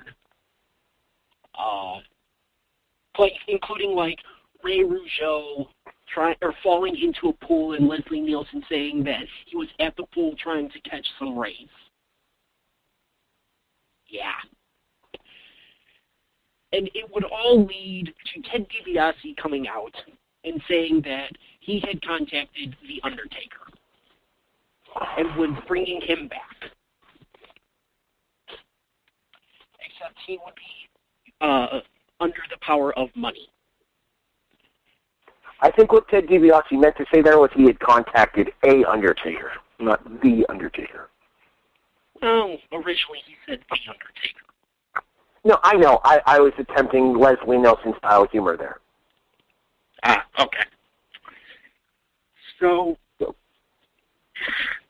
eventually we would be treated to more promos from Ted DiBiase saying that he had found The Undertaker and was bringing him back. And we would actually get a debut. And as we would go through more matches with, quote-unquote, The Undertaker, Paul Bearer would eventually make his return and say that that's not The Undertaker. But Paul Bearer himself couldn't find The Undertaker. It was really weird. Until finally Paul Bearer said that he would have The Undertaker come back in Chicago at SummerSlam 1994. So we get this main event, Undertaker versus Underfaker, or Undertaker versus Undertaker. For those that may not know, the Underfaker was portrayed by primetime Brian Lee, cousin of the Undertaker, about 3 inches shorter than the Undertaker, though. And we would get a very, very long intro before the Undertaker would finally return. To be fair, before we get into this match, there's not much to talk about. In terms of the gimmick, Brian Lee had everything down. Like, in terms of the character. He had everything pretty pat. To the point that if you just had him cut promos and not put him in the ring, he probably could have passed for The Undertaker. Everyone would realize the ruse eventually, though. So, finally, The Undertaker makes his return, and we are treated to a horrendous match. Maybe not Jared and Mabel bad, but bad. I'm going to start this off by saying that I've never liked Brian Lee. Who does? I am a huge ECW fan, and I thought that the Brian Lee stuff was some of Tommy Dreamer's worst. I never cared for the Disciples of the Apocalypse. Although I'm sure there are people out there who the Disciples of the Apocalypse was their favoriteest thing ever. I'm sure there's a biker gang that marketed towards. And, you know, they were super happy to see themselves on television in some way, shape, or form, or whatever. Anywho. So I just want to start by saying that I've never cared for Brian Lee. The issue that I've always had with Taker back in this time frame is Taker always had to deal with that Monster of the Month style booking. It would happen at WrestleMania 9. Taker would sit out WrestleMania 10. He would not perform at WrestleMania 10. WrestleMania 9, he'd wrestle Giant Gonzalez. If I'm not mistaken, wasn't it King Kong Bundy at WrestleMania 11? Yep. So this was that whole Monster of the Month phase for The Undertaker. So these were some of his worst matches. Hey, this is not an exception. Real quick. Let's just go ahead and include WrestleMania 12. I actually thought the that was the Kevin Nash match, right? That one was actually pretty good. I enjoyed it. Good match, but it was still Monster of the Month type stuff. Well, the difference was that Nash at this point still had some level of mobility to make him a viable threat to Taker. There was nobody in 1995 who thought King Kong Bundy was going to beat Undertaker. Maybe Bundy. All right, carry on. All right, I'll give you that. That was funny. Anyways, but and Giant Gonzalez was 7'4" and couldn't work a lick. Could barely move a lick. He was the great Khali before the great Khali was the great Khali. I'd say worse than Khali. Yeah, Khali was actually entertaining in movies. I made him apologize. Anyway. I love the longest yard. Anywho, moving on. Back to this match here. Yeah, as far as the match itself goes, though, like, it's not actively horrible. It's not an actively bad match. Like, I wouldn't give it a dud rating. I wouldn't go negative or anything like that. Not that I ever really go negative anyways, but I wouldn't give it a dud rating either. They tried. The problem is that Vince is constantly trying to cover for the crowd, saying they're stunned into silence. No, they just don't care. And realistically speaking, if I'm not mistaken, it would be Taker and IRS at Rumble in 95? Probably. And he would wrestle Kama Mustafa at SummerSlam in 95 in a casket match. So this was starting with... Basically, the $1 Million Corporation was the Monster of the Month Club. Exactly. And not coincidentally, it was dealing with these Monsters of the Month that Taker would hit his biggest creative rut and his biggest in-ring rut as well. Imagine that. So the matches weren't... This match wasn't horrible, but it wasn't good either, and it wouldn't get any better from here. The Yokozuna casket match at Survivor Series, awful. The match against IRS at Rumble 95, slow, methodically boring. The King Kong Bundy match at WrestleMania 11, horrendous. The Kama Mustafa match at SummerSlam 95, hot garbage. Trivia factoid, since you put one on me. What is the single distinction that the Bundy match has that no other Undertaker WrestleMania match has? And I know you're going to spin it on me. Let me explain. Are you referring to the lack of tombstone for the finish? Yes. It's the only Undertaker pinfall victory at WrestleMania that does not finish with a tombstone.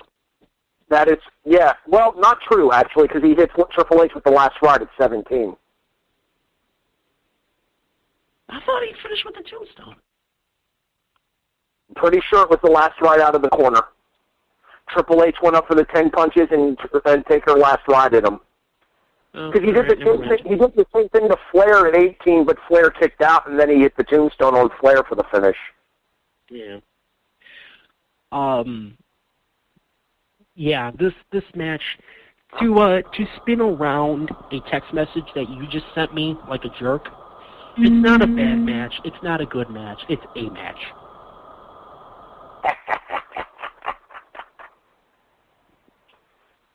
It's funny because it's true.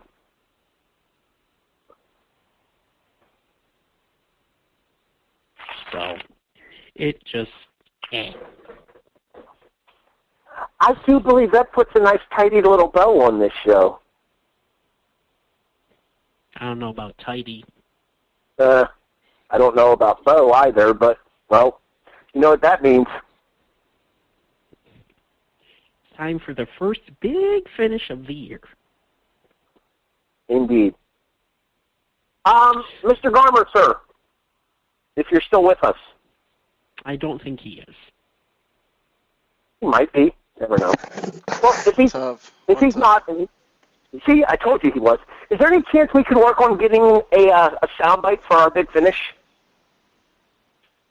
Yeah, you got to give me an idea of what you want. All right, we'll talk about it off the air. Alrighty. Okay. Patrick, back to you. Alrighty. As always, time for the best and worst match and the cash in the trash. So, why don't we start this year off on a positive note? What's your best match of this show? I don't think there's any question what the best match on this show is. It's Bret and Owen inside of the cage.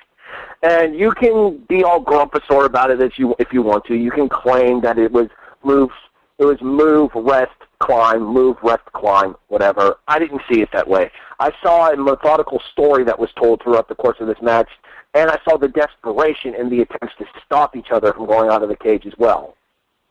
So I'm going to give it to Bret and Owen. While, yes, I have my gripes about it, yeah, it's still the best match on the card. But, I mean, look at this card. Look at most of this card, anyway. Yeah, yes, I have my gripes where I found it very move, rest, climb, move, rest, climb. But it was still, you know, two of the best in essentially unfamiliar territory, because neither of them really worked a lot of cage matches. And while maybe I don't feel it should have gone 32 minutes, they were able to keep the crowd into it for the entire match. So, you know, the crowd was a lot more reactive to this than they were to Taker versus Faker. I think this tired the crowd out. Not to mention Undertaker's entrance return tired the crowd out. So, but yeah, it's definitely still the best match on the card. With mention to Blaze and Nakano. Because I thought, yes, while that was very one-sided, but I still thought that was a pretty good match, too.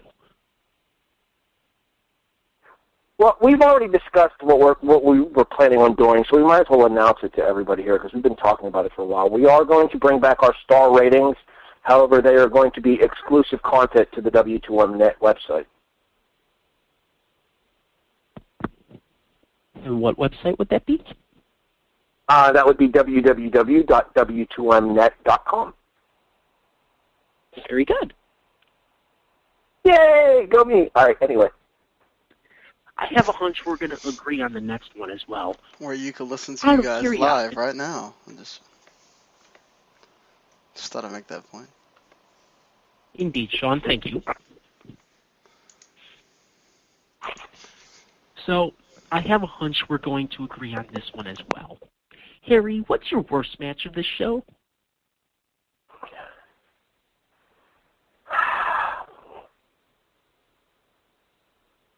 Nothing Mabel did as a singles wrestler entertained me. Ever. Ever. I didn't care for him as regular Mabel. I didn't care for him as King Mabel. I didn't care for him as Viscera. I didn't care for him as Big Daddy V. I didn't care for him as any other number. You know what the only time I found Viscera entertaining was? I'm intrigued. When he was teaming with Charlie Haas wearing pajamas. Because honestly, who doesn't love a fat man in pajamas? The world's largest love machine? Hey, he got some of Trish. He was doing something right. And then he screwed it up with Lillian. Rest in peace, Viscera. Indeed. But, yeah, that match was awful. That match was awful. 6 minutes longer than it needed to be, and it was only 5 minutes and 57 seconds. I genuinely felt bad for Jarrett for some of the people that he was paired with during his original run in the WWF. It's a wonder why he left. And then he wasn't treated any better in WCW and came back. He's putting a Horseman. Yeah, but he was like a secondary member as the Horsemen were falling apart, courtesy of the new world order. If I recall, the Horsemen were still the bad guys, too. No, anyway. The bad guy was on this show earlier. He wrestled Diesel for the Intercontinental title. I didn't say bad guy. I said bad guys. Sure. All right. Cash and trash. I haven't given mine. Yes, you have. No, I haven't.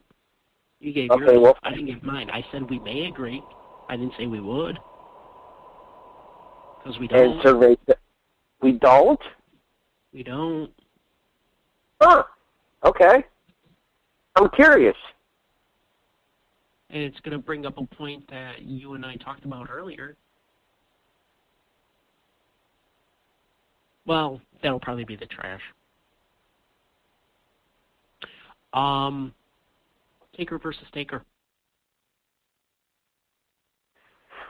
Yeah, Jarrett and Mabel was worse. In terms of match quality, yes. But you're the main event of a big return. Remember, the Undertaker hadn't been seen in 7 months. And A little over 7 from the Rumble, yeah. Yeah. And that's what you give them. Mind you, I understand the pay-per-view, even with that short, very short main event, was still, I think, $248. 249.23, I think, was the number I came up with. And this is the third longest match on the card. Remember, only 2 matches went over 10 minutes, which is terrible. But can you at least give them a little bit more? I don't want to say, give them a 50-50 match. God, no. Brian Lee does not deserve a 50-50 match with The Undertaker. No. But you can give, The Undertaker at least a little bit more. They didn't even really give him... They gave him a tombstone. That was it. And a sit-up. Tombstone and a sit-up. That was it. They didn't even, If you're going to go with The Undertaker, go full board. The look was great. The mannerisms he had down. But despite that, I don't think they gave him anything, which drove me nuts. Well, I think that has more to do with the fact that they saw the writing on the wall as far as Brian Lee as a worker anyways, and they didn't want to take the risk of overexposing him in a match there, knowing that they were going to hopefully go back to using Lee for something else down the road. At this rate, though, do you think they would have brought him back? Do you think they would have known they would have brought him back 3 years later in a biker gang? Technically, if I'm not mistaken, he was under contract to the WWF while he was working for ECW. Maybe. So ECW was developmental. To an extent. Yeah. I mean, look at Aldo Montoya and how that worked out. That was an incredible transformation. It wasn't simply the coolest or the best. Anyways. It wasn't incredible either. Anyway, but it left me severely disappointed in that match. With Jarrett versus Mabel, I pretty much got what I expected. That one kind of really disappointed me. Okay, that's fair, I guess. In terms of expectations, your expectations of Jarrett and Mabel were significantly lower than they were for Undertaker versus Brian Lee. That makes sense. So that's my explanation. All right, so now we move on to cash and trash. So what is your cash from this one? I'm going to go with the overall storytelling for the Harts match, and more specifically, I'm talking about the way that they built everything between the two of them, starting, I guess you could go back as far as Survivor Series 1994, or Survivor Series 1993, excuse me, with the Hart family versus what was supposed to be the Lawler team, but ended up being the Shawn Michaels team because Lawler allegedly had an affinity for underage girls at that time. I say allegedly, it's never been confirmed. I don't want to go into any further discussions about this because I don't really want to put myself out there for things that I may or may not say. So, but the Harts versus... Because we haven't gotten in enough trouble tonight, so moving on. Yes, absolutely. I figure we've had enough drama for one evening. Let's go ahead and try to toe the company line here. But back to what I was saying about the That's what I was saying about the whole thing, the story there, though. It's an overarching story there, though. I mean, you have Owen feeling rejected back at Survivor Series as he was the only member of the Hart team to be eliminated. You have Owen feeling he was screwed out of the tag team titles when the referee stopped the tag team match between the Quebecers and the Harts at Rumble in '94. Owen getting a modicum of revenge at WrestleMania 10 in 1994, but then seeing Bret win the heavyweight title in the main event of that show. And then this was Owen's opportunity to prove that he was the better wrestler, even if we don't necessarily like the stipulation that they used to try to do it. The one problem that I see is the fact that they had already done a straight-up one-on-one. And apparently we're off the air. No, this is Harry's moment where his phone drops. Oh, yeah, his 2-hour moment. So, while Harry gets back on the air... There you go. And I hear every beep known to man. Hi, Harry. I'm back. Very good. At least you weren't mid-thought this time. That's why I waited until I finished my thought and then reset the phone. Ah, very good. So, I hadn't even started. Were you done, though? Yes, I'm done. Okay. That's the problem that I'm running into, is that I'm kind of struggling to find a cash with this one. The reason I gave it to the overarching story is because there's nothing specific about this show that stands out to me.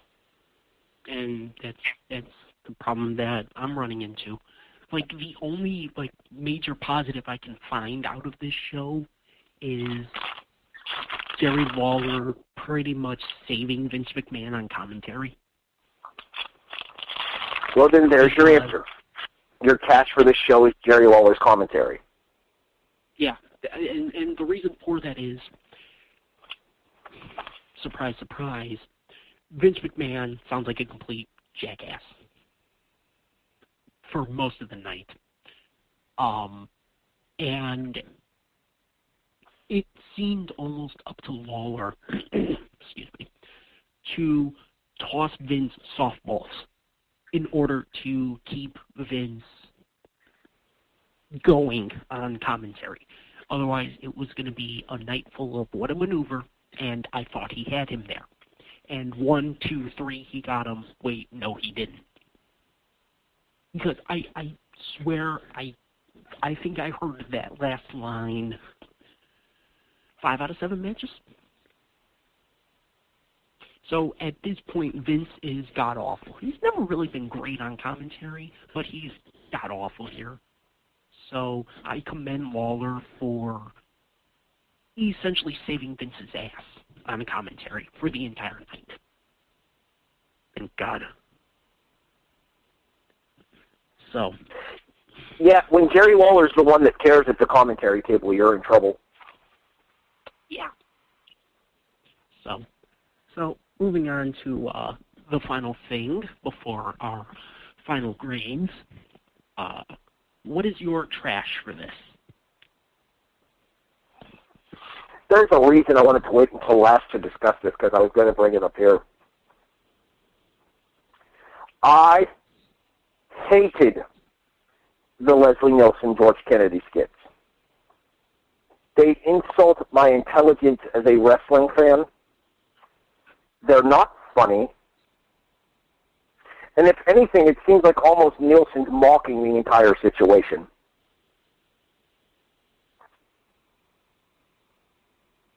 I thought the catching Ray's line was funny, but that's it.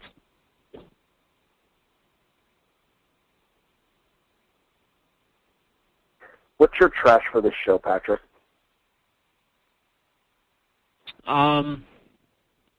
While I understand the reasoning for it, especially, considering the time frame that we're in, and you partially explained it to me, I'm still going to go with it. The wrong match went last. And I get what you brought up to me earlier of the bad guy can't stand tall. I totally understand that. at this point, especially. We're not in 1999 WWF yet. But after you have a 33-minute steel cage match, and you finish with a essentially 9-minute squash match for your main event. Boy, that's starting to sound like Survivor Series last year. Anyway, it can't. The way I absolutely could have seen the pay-per-view ending is the way the match segment usually ends on a DVD when I've seen it. You end the pay-per-view with the logo on the bottom when Owen and Neidhart are walking away down the hallway at the United Center. You put the logo, fade to black. And you have Taker and Taker be before that, especially with the fact that you have to stall to put up the cage. You then have the 33 minutes of the match. You have the almost 10-minute beatdown, and then you have to stall 5 more minutes to tear down the cage. So by this point, the cage match takes up almost an hour? Why not have the cage match go last, fade to black, and then you don't have to worry about rushing to tear down the cage? To me, the wrong match went last. And, Taker and Taker, as big as it was, should have been the second to last match. It would have been perfect for that. It would have given the crowd a chance to cool down before getting hot again for the big finale, brother versus brother. I think the wrong match went last. So your trash is the formatting. Yes, especially here. The last 2 matches should have been flipped. I feel like we have that complaint a lot when we cover these shows, though. Like when we go back in time, and a lot of that has to do, I think, with hindsight being 20/20, and that. Yeah, maybe Taker versus Faker seemed like a bigger deal at the time than it really was, and then obviously Bret and Owen got kind of this nostalgia about it, just due to the fact that it was two of the better workers in one of the biggest marquee match that they had outside of the WrestleMania match. But like I told you, and we'll touch on it here since you brought it up here. I did tell you that this was in a time frame where it was a super children-friendly WWF, and it was in this time frame that Vince McMahon almost never let heels stand tall at the end of a show.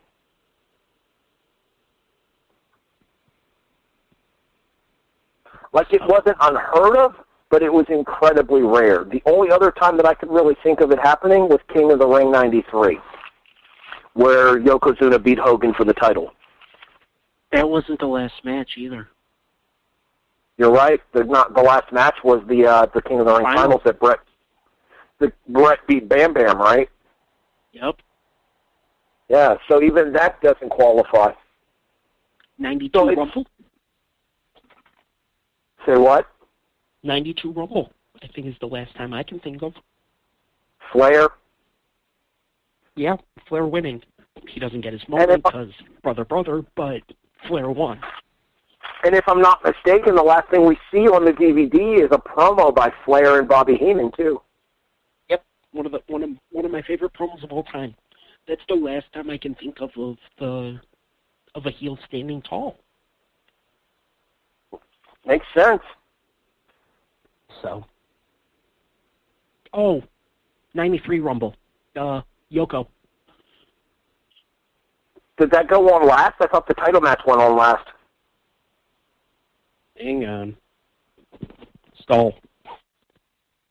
Was there a Hogan title match at Rumble in 93? No, Bret would have been champion. So yeah, I think Bret's title match might have went on last. Bret and Nash, maybe. I think it was. No, that doesn't sound right. Bret and Michaels, maybe? No, that was Survivor Series 92. Yeah, Bret Hall and Razor Ramon.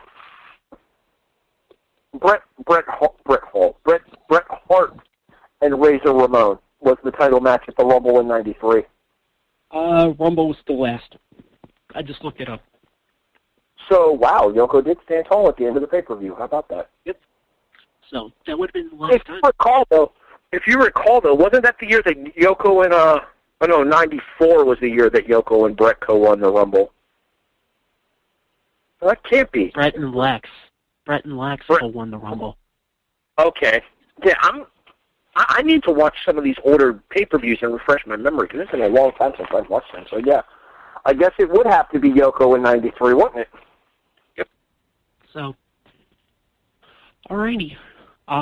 So that about wraps up the big finish, aside from the final thing. So, Harry, what is your final rating for the 1994 SummerSlam? It's a tough show to rate. And I know I say that a lot, and a lot of that has to do with me being very fence-riding as far as this whole thing goes, because I don't like giving bad ratings to shows that I generally enjoy, because this wasn't a bad show to watch. It was a pretty easy 3 hours to get through.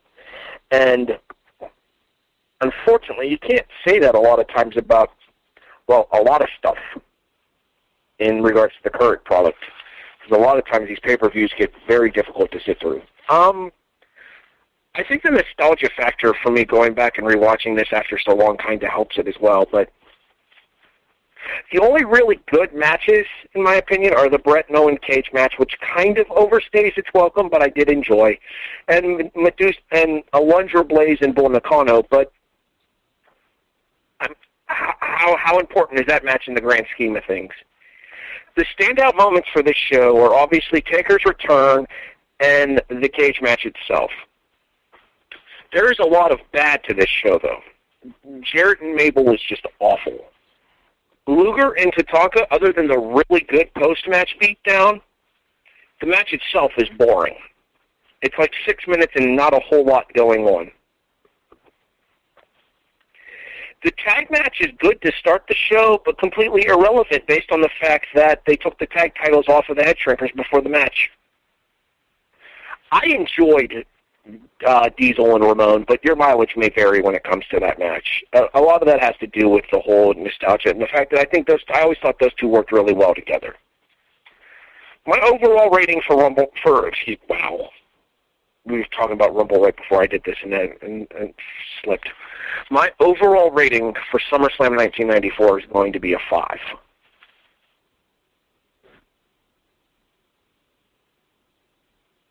Patrick? Bret Hart's in it, 4 out of 10.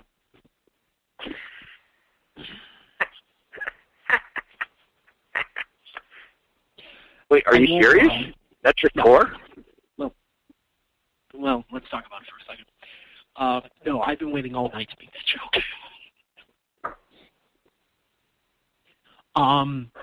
It would have been funny if that was your actual score. Actually, the more I think about it. Oh, God. Like you mentioned, the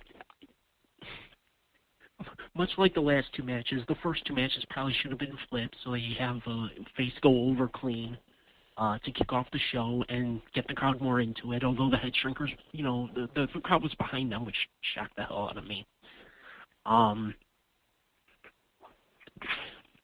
I did not find Razor and Diesel to be that great. I don't really put the blame on Razor, though. Diesel still at this point, not great. He would get better, absolutely would get better. But that probably wouldn't be until 95, and to me, one of his best matches actually was that WrestleMania 12 match against The Undertaker. He was on his way out. So, I thought the Bret Hart title match at the Rumble or not the Rumble, the Bret Hart title match at the February pay-per-view in 95 was pretty. 96 was pretty good too. How about the Survivor Series title match? I was going to say that one was probably his best match in the WWF, the Survivor Series match, where isn't that the one that he puts Bret through the announce table off of the apron? Yep, and I think he loses that match too. That's where he loses the belt. Bret rolls him up for the finish, and then he puts Bret through the table after the match, if I'm not mistaken. I think so. Sounds about right. Or it's bringing Bret back into the ring after putting him through the table that Bret gets the roll-up. Might be. Regardless, but carry on. So I didn't find that, and plus the constant outside interference by HBK and his constant making Earl Hebner really look like a jackass here. I know, it's Hebner, but this was worse than usual. That's a total drawback for me. I do think the cage match overstayed its welcome. I do think the wrong match went last. Jarrett and Mabel, that was terrible. So unfortunately, I can't find, outside of the cage match, I can't find a lot of good on this.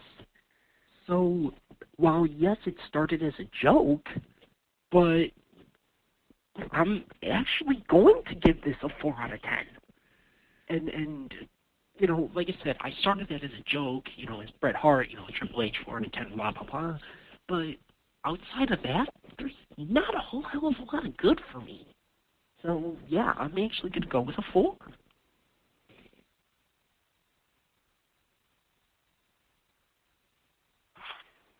I'm sure I'll be crucified, but oh well. All right, so Patrick and I discussed this, and we are going to bring back the star ratings. You will be able to find them on W2Mnet.com. Me and him will work out the format for how we're going to do this after the show goes off the air tonight, and then we'll hopefully have something up by Monday or by Tuesday or Wednesday of this week in order to give you a more detailed look inside of our minds as far as why we gave the show the rating we did and how we came about to the ratings of the matches that we have. I apologize ahead of time for a look into my mind. What I'd like to do is I'd like to keep a running tally for all of the shows we do this year and see what ends up being the best and worst matches and everything like that, because we kind of started to do that when we originally came back on the W2M network in January of last year. January 3rd last year, by the way, in case you were wondering, sir. Happy anniversary. Just a little bit after a year, but yes. And so we're going to work on getting that up for you guys inside of the W2M Network website, which, by the way, tonight's episode of Wrestling Unwrapped is a presentation of the W2M Network in association with 401 Mania. Stop.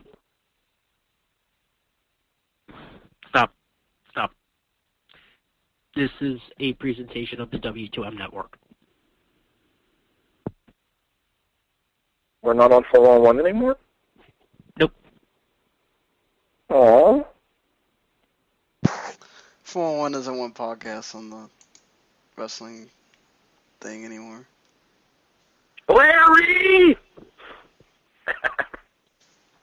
I think the only podcast they even have anymore is the Ground and Pound Radio and the MMA section. That's only one. So. Okay. So. Yeah, TJ Hawk is still allowed to put reviews up on there. Makes sense. Anyway. Oh, God.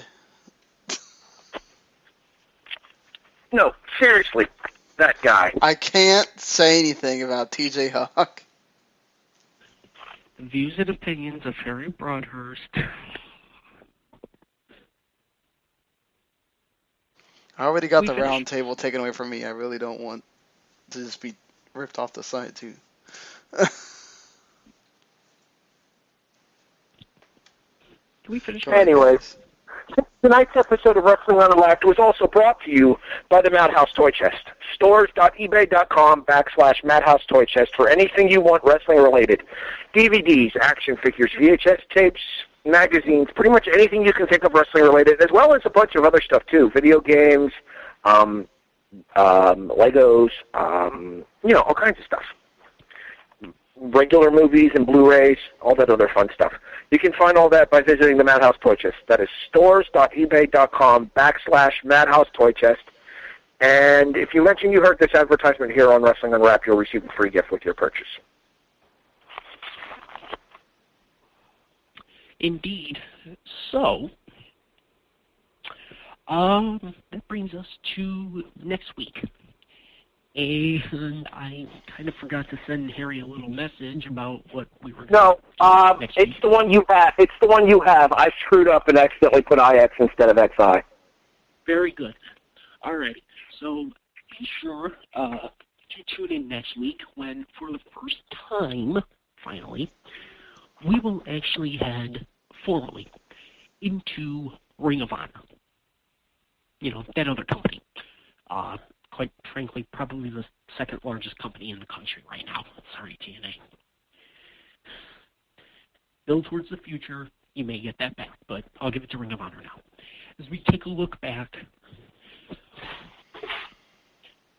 way back, actually, as we go to Glory by Honor 11, featuring a world title match of two guys you may know. And that would be Michael Elgin, Unbreakable Michael Elgin, taking on some guy named Kevin.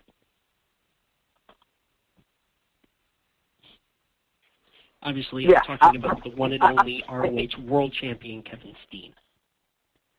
Yeah, I don't know whatever happened to that Kevin Steen guy, although there is a guy on Raw who looks an awful lot like him. Kevin Steen joined El Generico to help the orphans down in Mexico. Or he went down there to kill El Generico, depending on what stories you believe. This is true. So yes, next week we'll journey into Ring of Honor. It will be Glory by Honor 11, the Unbreakable Hope from, of all places, Mississauga, Ontario. So that should be interesting. And then 2 weeks from now, we'll go to a pay-per-view that we should have reviewed the night it happened, but we didn't because issues. You're going to get us fired. Jeez, guys. You want to keep rubbing it in that we fall asleep sometimes?